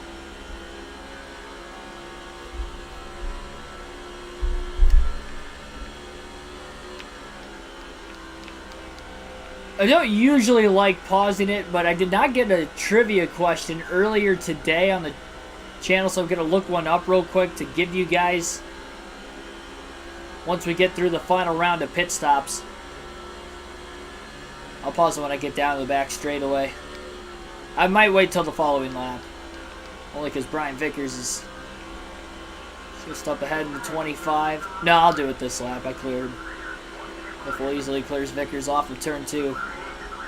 So I'll pause it real quick and try to find one as quick as possible.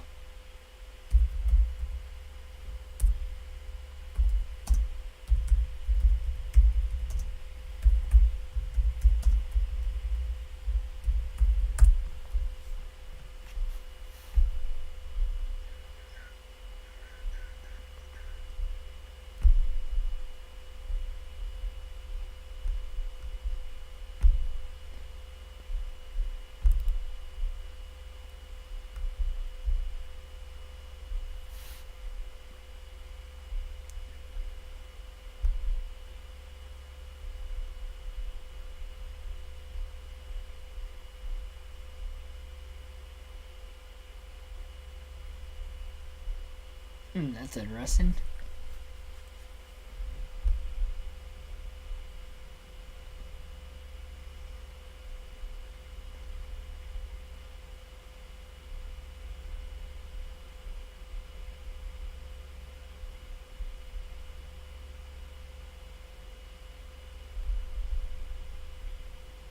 All right, I got it. I've got the trivia question.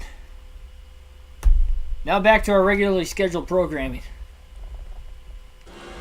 Probably 0 if this keeps going, yeah. Well, we'll ask that trivia question right now. Means it has to do with this topic and the topic we just talked about, the cautions. Our trivia question of the night in the DHL 400 at Michigan is, who is the last driver to win a caution-free Cup Series race at Michigan? This race is caution-free so far in the Cup Series. Who is the last driver to do it? Comment in the chat below. There have been 3 caution-free Cup Series races at Michigan, but this guy is the most recent one to win.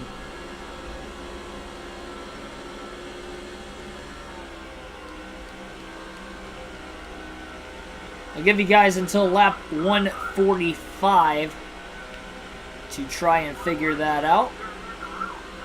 Biffle trying to clear Brendan Gaughan off the exit of turn 4.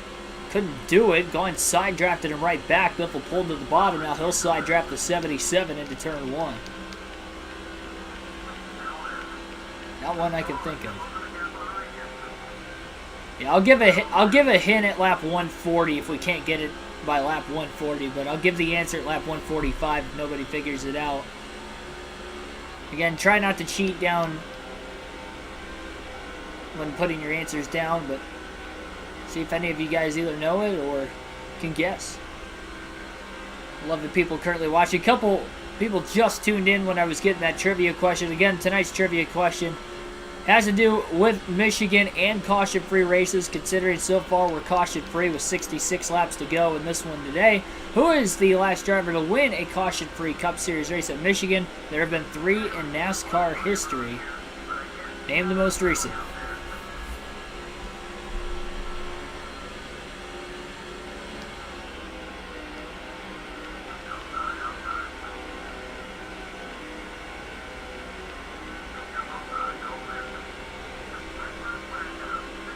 Front tires starting to wear a little bit more on Greg Biffle's 16 Ford.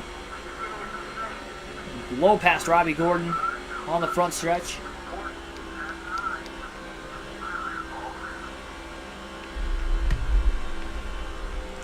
I wonder if it's possible we could break a NASCAR record today for the fastest race ever.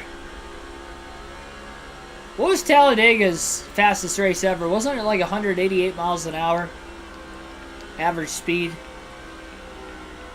This is the fast track in Michigan, though. I wonder if we can break that.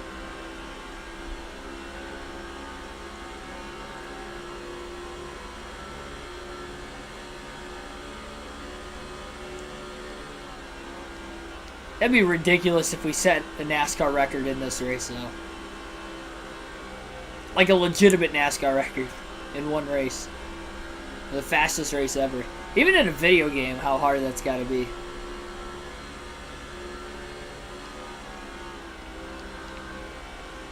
It's only 400 miles, though. Versus this 500. I don't know if that would help or hurt that, though. 95 Mark Martin, 183. No, there was one that went 188. And I'm thinking it was 2002 when Bobby Hamilton won. I think it was that race. It ran at 100. I think it was 188.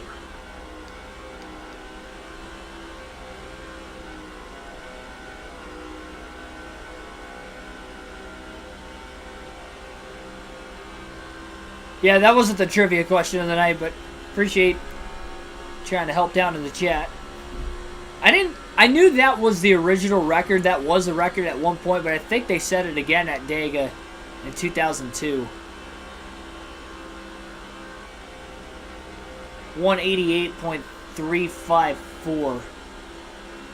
The late 90s. Oh, okay, never mind. Also set by Mark Martin. Looks like Mark Martin knew how to win those caution-free races at Talladega.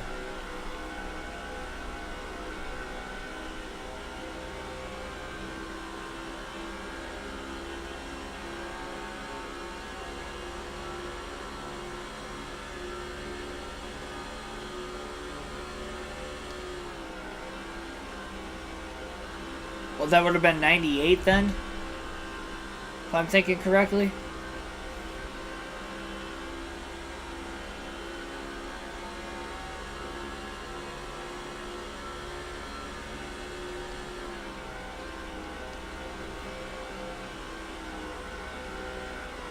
So that's the number we have to beat, then 188.354. Watch us be like 1,000th of a mile per hour off. What if we get 188.353 and we just barely miss it? That'd be devastating. Well, obviously you'd want to win the fastest race in NASCAR history as well. I feel like even if we were to like have a pit road mistake and still win, I feel like that would be just enough to keep from getting the record. 1997, okay. I hear you. We'll keep that in mind. Alright, you guys got 3 more laps to try and figure out the trivia question tonight. I haven't even seen any guesses yet, but I'll give you guys a hint. Again, the question is, who is the most recent driver to win a caution-free race at Michigan in the NASCAR Cup Series? The hint, it was 1999. So there's your hint. The race was in 1999 that went caution-free at Michigan. That was the most recent. There were 3 total, but you guys have to name the most recent winner of a caution-free Michigan race. Now, there were 2 races at Michigan that year.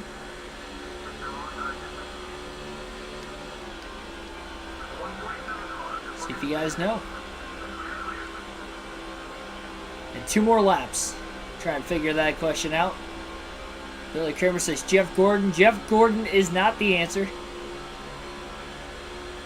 And one car blowing up on the inside of the racetrack. Couldn't tell who that was. Down into turn 3. Looks like they'll stay out of the way enough. Dale Jarrett. Mark DeMar's got it just before Mr. You Bastard. You guys both got it, though. That is the answer to the question. Dale Jarrett in 1999 was the last driver to win a caution-free race at Michigan. That is the answer to tonight's trivia question in the DHL 400 at Michigan. Darrell Waltrip, also another driver who did it. He was the second to last in 1984. Average race speed was 186 miles per hour that day at Michigan.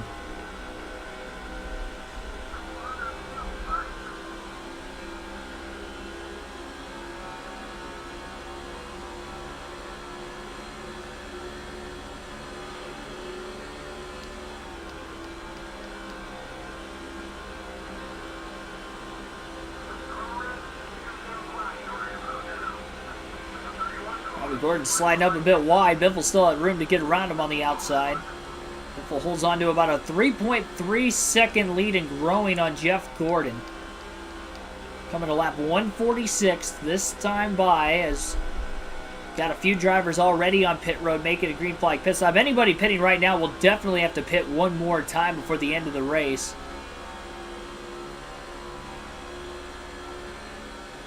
Jarrett 173.997. I swear, when I looked on Racing Reference, it said 186 miles an hour was the average speed. I may have to go back and check again. Double down on that. Got completely lucky. Sometimes better be lucky than good.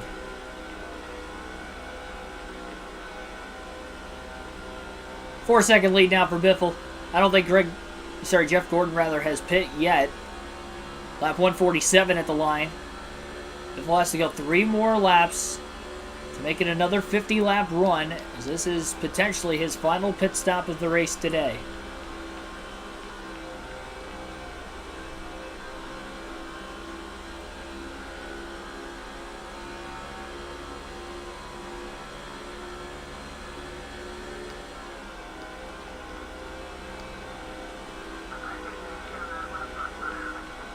He's got to hope he cycles out with the lead as well, because he's going to have to lead as many laps as possible to the end if he's going to want a shot to clinch the most laps led, considering Jeff Gordon has led 92 laps already today at Michigan.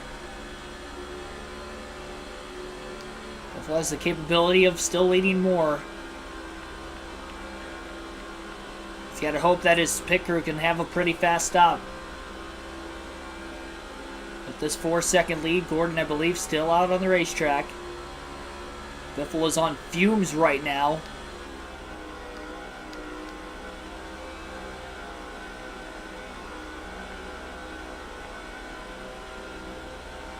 Lap 149 at the line.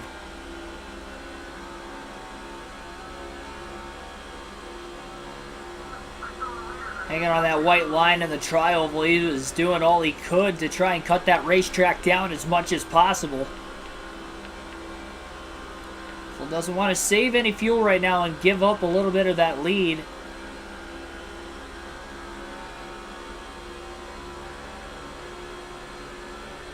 Just going to try to stay on this attack.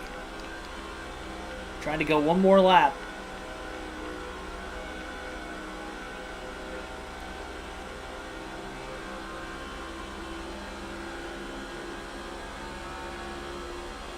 Lap 150.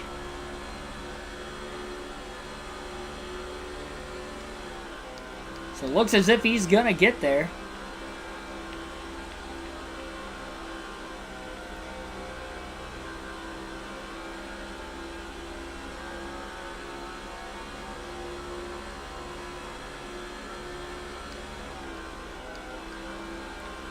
Just gonna have to do it for one more run.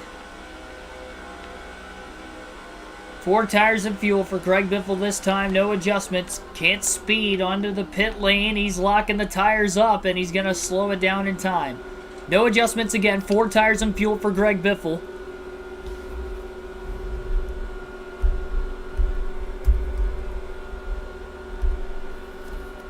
And we'll see if the Mr. Clean crew can have another clean pit stop.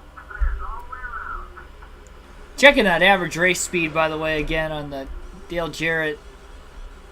Oh, yeah, you're right. It was 173.997. I was looking at, what was that, top speed? Oh, that was a pole time. My bad. Pole time was a 187.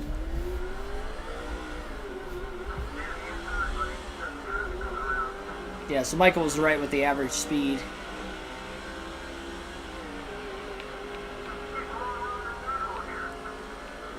Biffle getting up to speed on the apron of the racetrack.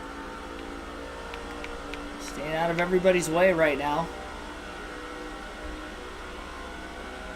Ryan Newman was able to make it an extra lap further than Greg Biffle.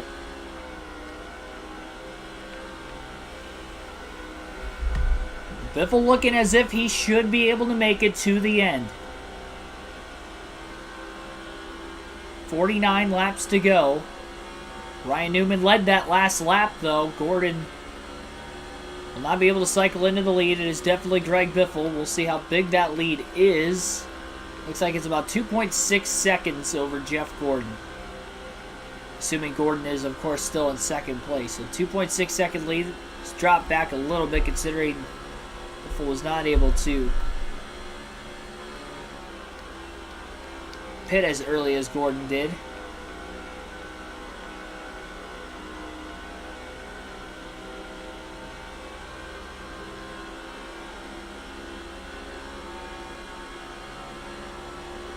Yeah, so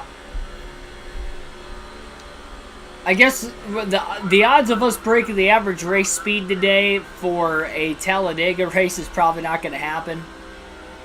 I thought we'd have a better chance because it was shorter laps, but I guess that maybe hurts it. Because the top speeds are maybe a bit higher than what it would have been at that time period in NASCAR on Talladega, but we're not carrying that same 185 to 190 miles an hour all the way around the track. You can see in the middle of turns 3 and 4 there, Biffle dropped it down to about 168. Not quite as much in turns 1 and 2. But yeah, we'll see if we can break that Michigan record then. Try to get to 174. At least be a track record.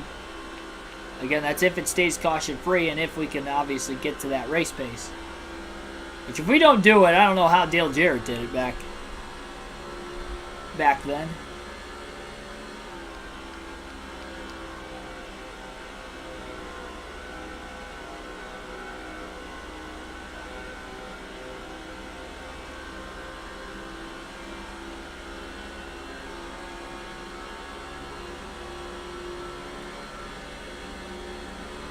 Biffle coming up on Lonnie McKinney. That is a rival of his.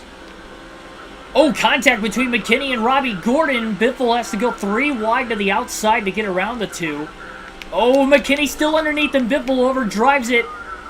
And into the wall off of turn 2 for the Biff. Biffle didn't realize McKinney was still underneath him. He thought he cleared both McKinney and Gordon, but that was not the case. That was a pretty good lick into the wall off turn 2 for Biffle. Worst part is he's got to get around McKinney cleanly again. I guess he didn't clear him that time. Better than McKinney turning the race leader. Down to a 2.7 second lead. 2.8 now. Full slides a little bit over driving turns 1 and 2.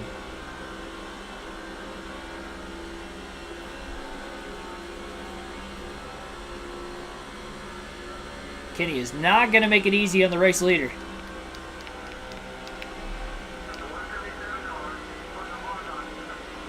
Big slide for Biffle again. Returns 3 and 4. We'll alternate through the different camera angles one final time in today's race.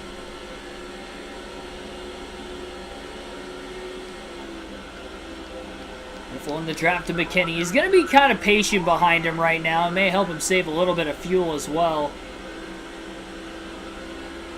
Don't want to be too patient giving Gordon a shot, but Biffle's also trying to assume that Gordon is not going to make it on fuel to the end of this race. Biffle a little tight in the dirty air behind McKinney. McKinney is not going to make this easy on the Biff.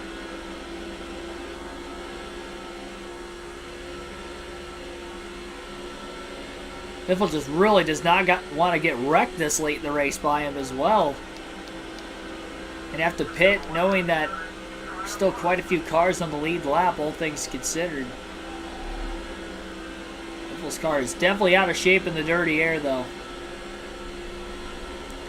And Gordon has closed pretty quickly already. It's down to about a 2.3 second lead.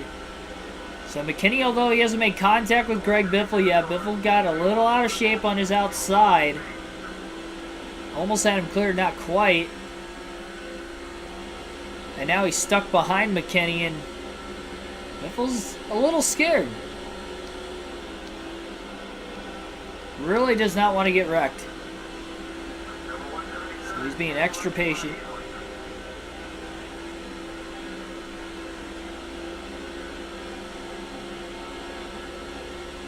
Both McKinney and Biffle are closing in on more lap traffic up ahead as well.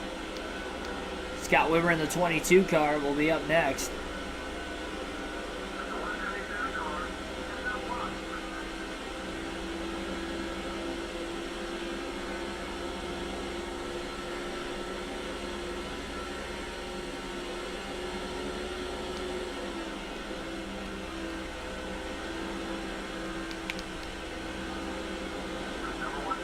.71 and Scott Wimmer are side by side off of turn 2. Well, that's going to stack some guys up even more. Brian Vickers is slow right in front of this group.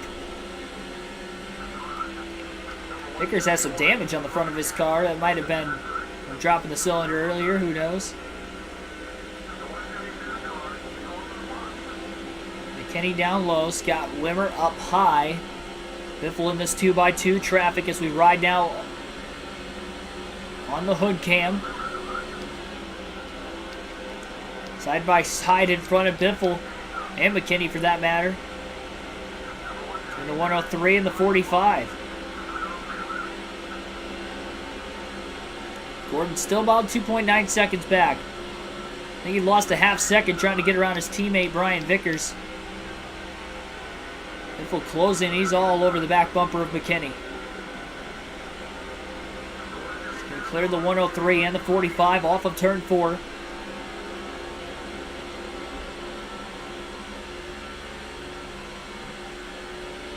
These are some big blocks by McKinney.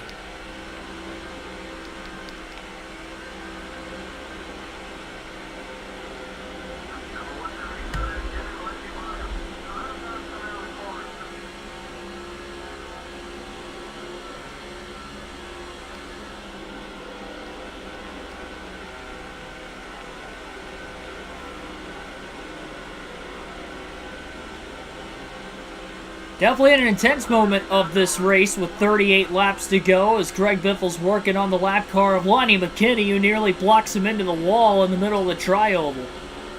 It's a big block by McKinney. Biffle trying to get the turn to the bottom. He can't do it in the dirty air. He got all the way down to the yellow line, too. He just couldn't get underneath him. And even if you get alongside of him, you run the risk, again, of him just trying to wipe out the leader.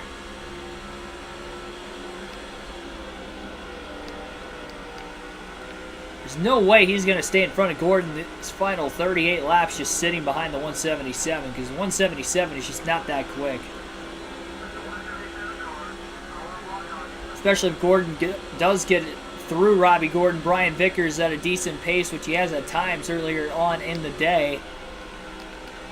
Biffle's going to try the outside through turns 1 and 2. He's going to have to lift to keep it off the wall. That didn't work. Closing in on another lapper. That would be Robbie Gordon in the 31. Down to the bottom goes McKinney and Biffle. They'll get by Robbie Gordon.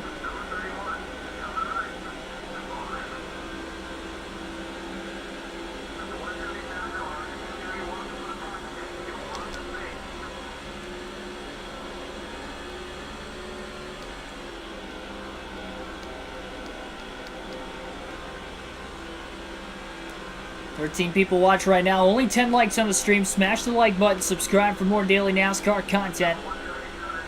We have 35 and a half laps to go at Michigan. 2.7 second lead for Greg Biffle in what is a caution-free race so far, which could potentially be a fuel mileage day. Biffle has made it 50 laps on each of the first 3 runs. Has to go 50 laps again to be able to make it on field at the end of this race. He's working on a rival right now, of Lonnie McKinney in the 177, which is not making his life any easier, and Gordon has cut the lead down to 2.7 seconds. Back behind him.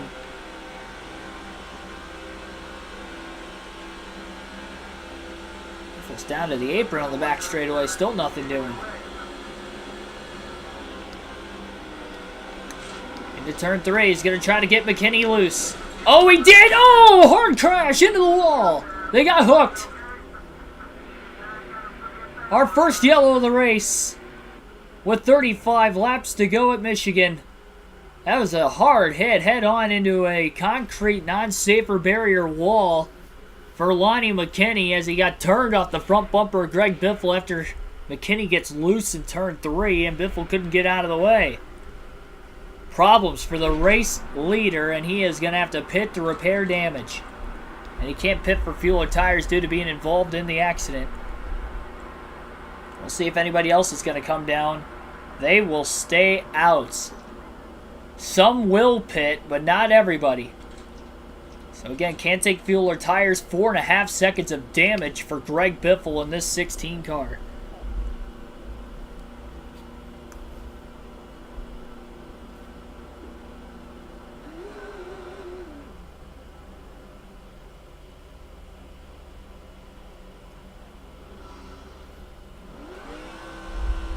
Took a while, but we have our first yellow of the race.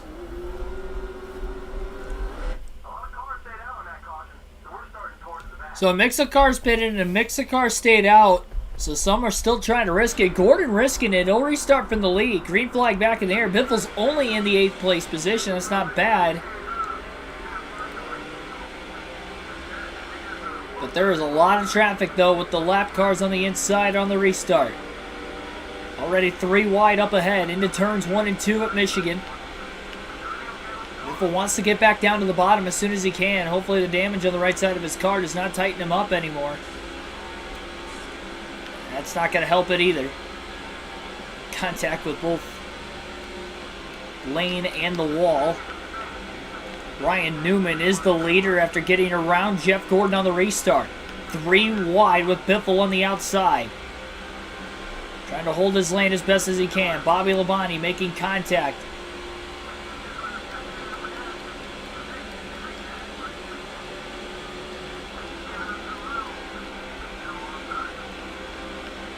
Still 3 wide. Biffle's in the wall. Oh, trouble up ahead. Somebody got in the wall and that stacked everybody up. Oh, big crash on the back straightaway. Kyle Petty comes full bore into the 103 on the right side. They stacked up off the exit of turn 2, which wadded everything up middle of the backstretch. And Petty tried to go Days of Thunder through the smoke, and he ends up smashing hard into the right side of the 103 car, who also went spinning in the accident. So now we get a second caution in this race. Biffle again going to have to pit to repair damage, and we'll see if any more of the leaders come down this time.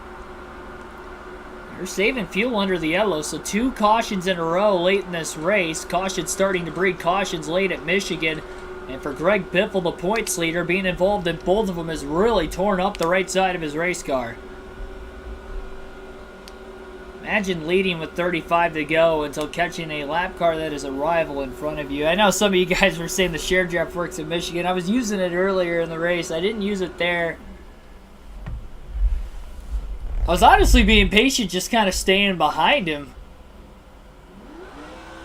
I mean, Gordon was gaining a little bit, but then he would lose ground in the lap traffic, but he just got loose and I ran right into him. And now Biffle back in traffic with damage, and even deeper now. 15th on the restart, green flag back in the air. 26 laps to go at Michigan. Ryan Newman will restart from the lead this time. Biffle wants to get down to the bottom. He's not going to be able to, though. The lap cars are holding him up again. Biffle finally going to get down to the bottom, though, it looks like, off the exit of turn 2. Hopefully they don't stack up off of turn 2 like they did before. Matt Kenseth to the lead for the second time today. He only led during green flag stops for 1 lap. Well, now he's leading again late at Michigan. Contact with the 103. That stalled Biffle's run out off of turn 4. He has to go up and block the lap car in the 103. 25 to go. Biffle on the inside of his teammate Kurt Busch. Look at this mess up ahead. 3 by 3 off of turn 2. Will they make it?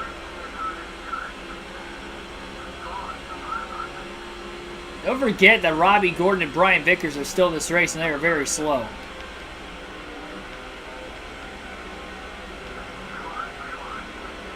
Biffle up to 13th off of turn 4. He's inside of the lap car of Terry Labonte as well.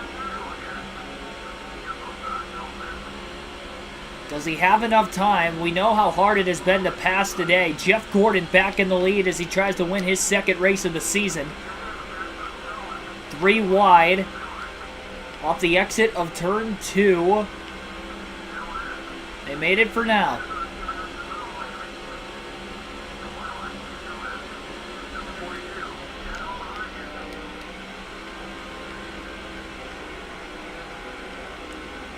Dale Jr. trying to make up spots on the bottom of the racetrack up ahead as well. Slow car in the back, yeah. On the track map, you can see on the upper right-hand corner of the screen the 1 or 2 slow cars. At least one of them still on the track. It's hard to tell if they're both right there or not. And they're both running with each other. How jumbled this pack is right now, that is going to be melee when they catch them. Because they will catch them probably 2 more times before the end of the race, as long as we stay green. Long enough to catch them. Really only going to be about 7 or 8 laps from the time we went green. Biffle is 3 wide under Sadler and Mears. Off of turn 4, he'll clear them both for 11th. And yeah, they're both right there. So it's Brian Vickers and Robbie Gordon were the 2 slow cars on the racetrack. Sadler going to try to cross Biffle back over in turns 1 and 2. He goes to the bottom of the racetrack. Biffle stuck on the outside again. And he brushes the wall, which also doesn't help. Trying to side draft the 38 of Sadler. Halfway on fuel. Fuel is good to the end now with those 2 cautions for at least Biffle.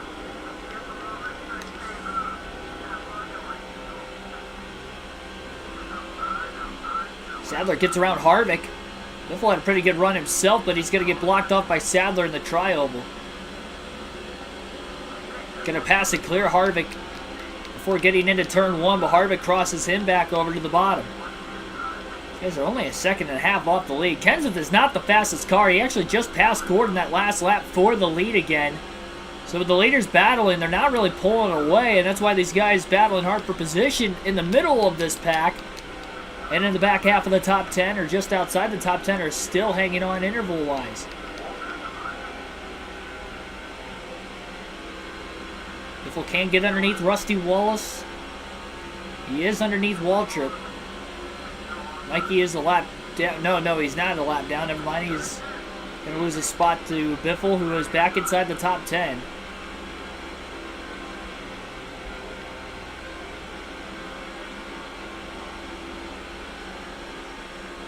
Biffle way down to the bottom. Not going to get there. Has to block Harvick, though. Rusty Wallace goes really wide into turn 3. Biffle's going to drive it underneath him. He's got the spot. Biffle has cleared the 2. 19 laps to go in the DHL 400 at Michigan.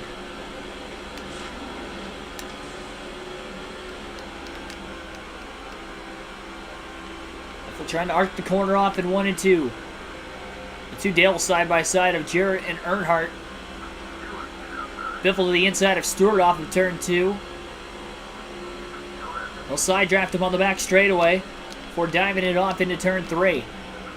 Oh, contact! Stacking the cars up in turns 3 and 4. Bobby Labonte and Dale Jr. got together.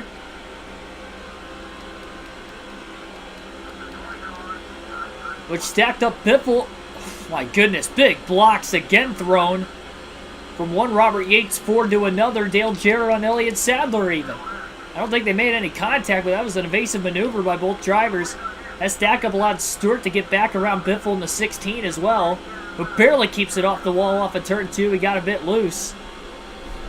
Car has definitely not been so much on the tight side with the damage. It's been more on the looser side, kind of like it was at the start of the race. And the two slow cars are coming up right in front of the leaders. With 17 to go at the line, they're going to hold up this pack. And Biffle's going to go for it all, down on the bottom. Couple cars getting hung up on the outside. Robbie Gordon holding up Dale Jr. Brian Vickers still up high.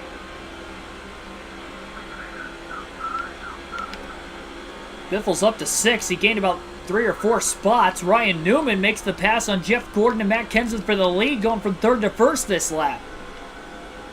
Sadler back to the inside of Jarrett, trying to get there at least, not going to. Top 6, all within 9/10 of a second of each other, with 16 laps to go at Michigan.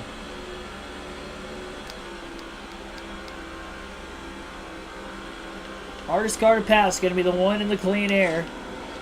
Though as long as these guys stay in the draft, may be able to at least keep pace.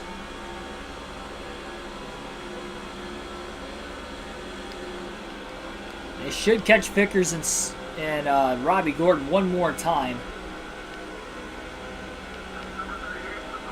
before the end. Biffle under Sadler. Biffle clear for 5th.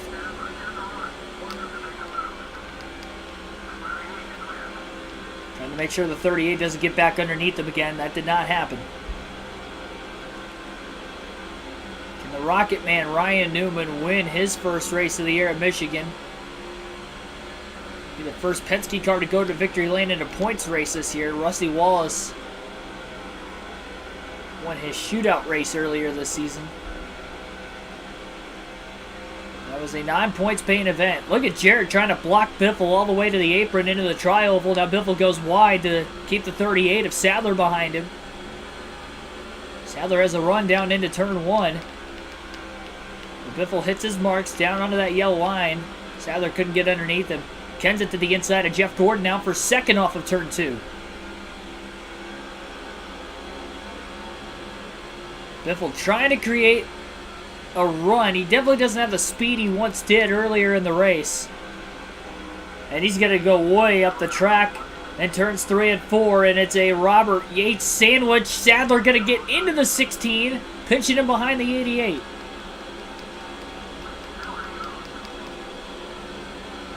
These 3 Fords messing around back here for 4th. Biffle holds on in front of Sadler, but Jarrett holds on in front of Biffle. Newman, meanwhile, in 1 and 2, will lose the lead to Matt Kenseth. Biffle gets in the wall off turn 2.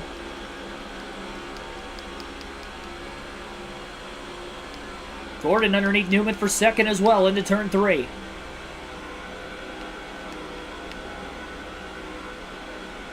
Biffle still keeps Sadler behind him, but he cannot get around Dale Jarrett. Trying desperately to do so. Shaking back and forth in the trial. We're going to try a much wider arc into turn 1. And he beats Jarrett to the bottom. Going to wash up the track a little bit. Keeps it off the 88. Meanwhile, at the front, it's Jeff Gordon who will get back to the lead at Michigan.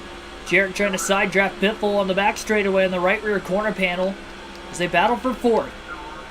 Sadler to the inside of Jarrett now. Forward position, Biffle has cleared Jarrett. He'll keep Sadler behind him as well. Biffle to P4 off of turn 4. 11 to go at the line.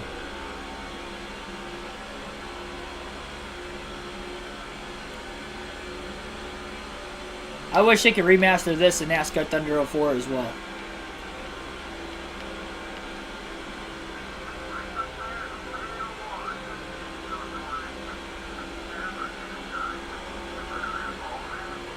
R6 is back right in time for the finish. Great battle between Newman, Kenseth, and Gordon, but it's allowing that 3 and now even 4-car group. Dale Jr. closing back in the mix behind as well.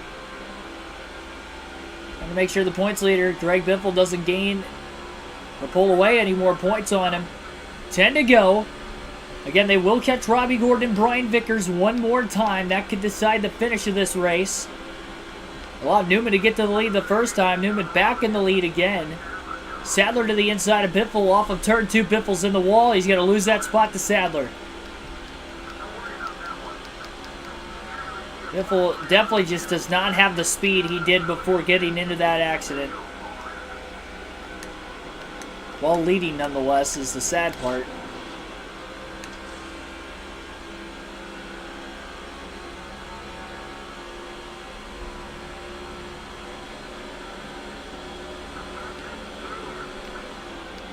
His best shot is going to be hoping that Robbie Gordon and Brian Vickers are going to hold these guys up enough.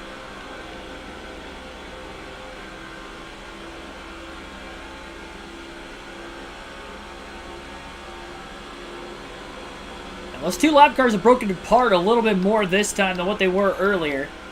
Biffle to the inside of Sadler into turns 3 and 4. He beats Elliott down to the bottom, and he actually clears him through 3 and 4. That was about as easy as Biffle has gotten around a car. Barely clears him.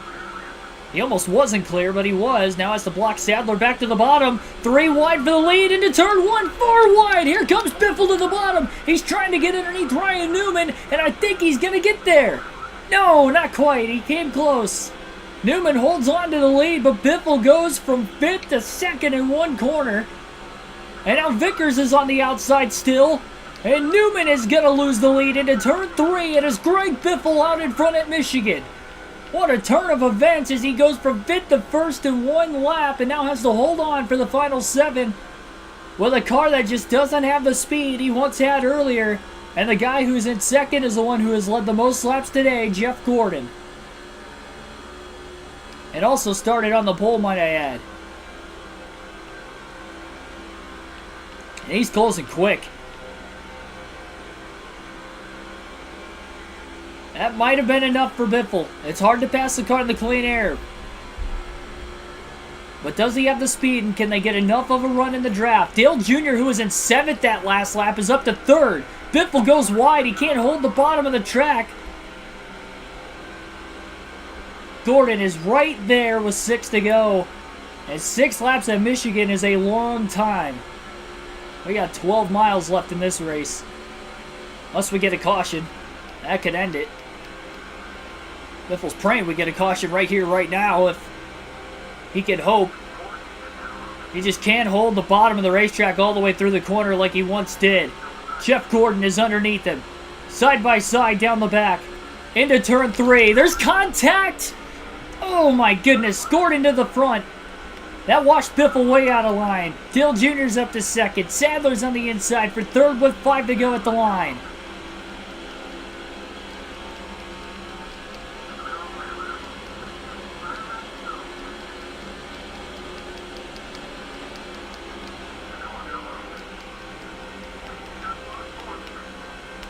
Biffle still can't get to the bottom. Newman's underneath him now. Sadler's cleared him off of turn 2. Jeff Gordon leads with Dale Jr. at second.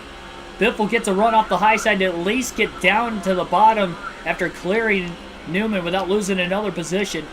Sadler's on the inside of Dale Jr. now. Elliott Sadler's up to second place trying to win his first race of the season. Potential upset winner. With 4 to go at Michigan.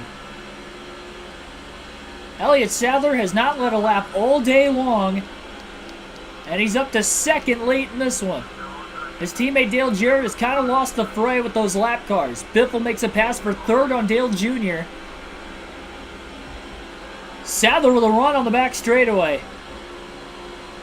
Will he pull out of line now and try to make that pass on Jeff Gordon for the win?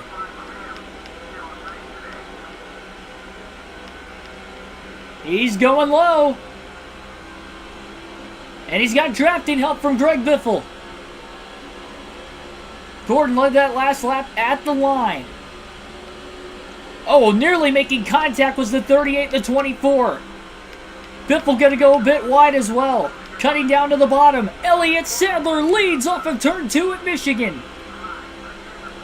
He is clear. Biffle on the inside of Gordon for second. Can Sadler hold on to win it? Biffle drives it in deep into turn 3, clears Gordon. Oh, he got Sadler loose, but Biffle got loose as well. Oh, they lost a ton of momentum, and here comes Gordon back to second, and he's going to have a run on Sadler into one. Both the 38 and the 16 were sideways off of turn 4. Biffle sideways again in 1 and 2. He's just trying to drive through it. Junior's in the wall off of turn 2. He's going to lose a spot to Newman. Assuming Newman will get around him in turns 3 and 4, that might take both drivers out of a shot to win because Newman had to check up when pulling out of line. They'll be coming to the white flag. No cautions on the final lap in this game. It is checkers or wreckers from here to the finish. Can Sadler hold on to win it? Gordon has a run down on the bottom of the racetrack. Sadler almost left the bottom lane open. But he holds on for now. Gordon has a run on the backstretch off of turn 2. He's trying to go for a last lap pass for the win. Biffle has a run in the draft now behind Gordon. He goes to the bottom. They're 3 wide for the lead into turn 3, but it's Gordon who makes the block, and they nearly wreck off of turn 4. Gordon goes wide again. Here comes Biffle to the bottom. Checkered flag is waving. Gordon is going to win at Michigan. Greg Biffle a very close second place. Elliott Sadler third. Dale Jr. fourth. And Ryan Newman will round out the top 5. All within 0.7 of a second of each other following the 2 late race cautions. And that final restart with about 26 laps to go. Man, oh man. Jeff Gordon wins on a last lap pass, and Sadler, who led coming to the white flag, is going to finish third. Matt Kenseth ends up 6th, Dale Jarrett 7th, Tony Stewart 8th, Casey Kane 9th, and Bobby Labonte is going to round out the top 10. Gordon led 98 of the 200 laps today. Biffle led 75. Of course, they finished 1-2 in the end, despite all the late drama.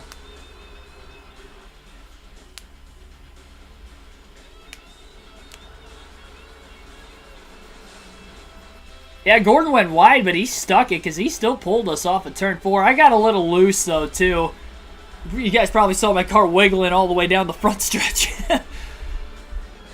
That was basically from the exit of turn 4. When I made that extra cut down to the bottom, it didn't stick very well when I did that. Elliott Sadler led 2 laps, and they were both late in the race with 2 and 3 to go, but he couldn't lead that final lap. Dale Jr. didn't lead a lap all day. It was as high as 3rd in this one, and he was obviously in contention late as well, finishes 4th. Ryan Newman ends up, like I said, rounding out the top 5. He led 13 laps. Kenseth led 10. Kurt Busch led 1 earlier in the race. So did Harvick.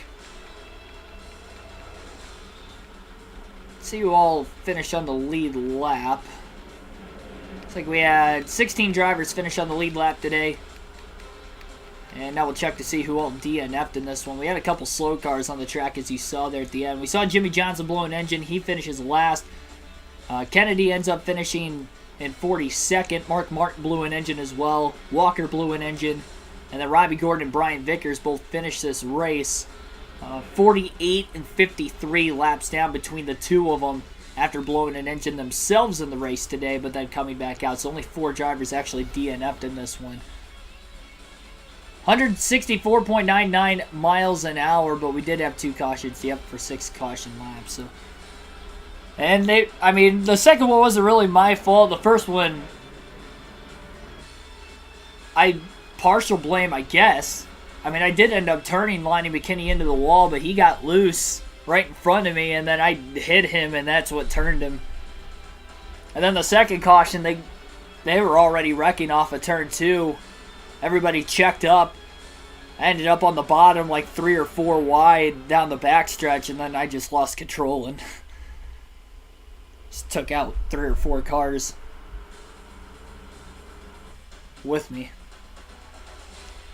That's what wrecked the speed out of it, really, was that second one. And first one kind of stacked us into that second one, because then we were in the middle of the pack on the restart. And we couldn't get down to the bottom, and then we were kind of caught up in that mess while stacked up because we couldn't get down to the bottom.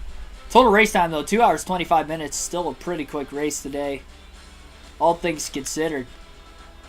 But we will pull away a little bit more of the points lead because Dale Jr. was second coming in. He finishes 2 spots behind us, and then Greg Biffle gets 5 bonus points today for at least leading 1 lap. Dale Jr. didn't lead a single lap, so points lead will be a little bit larger for the Biff. Jeff Gordon will get his 2nd win of the season, and in fact, I believe that is his 2nd in the last 4 races. So both Biffle and Gordon have won 2 of the last 4 races going in to tomorrow night. We'll be road course racing again on the channel tomorrow night, but not a fantasy track for this custom schedule season. We'll be going at the now named Sonoma Raceway. At the time, it was named the Infineon Raceway on the old layout, which is actually coming back again this year. The layout they had in 2004, that layout will be coming back again this year. But anyway, we'll be racing there tomorrow night, 6 p.m. Eastern Standard start time for that one. Like and subscribe for more daily NASCAR content. Can't wait to see you guys then. Thank you for watching, as always, and I'll catch you tomorrow night.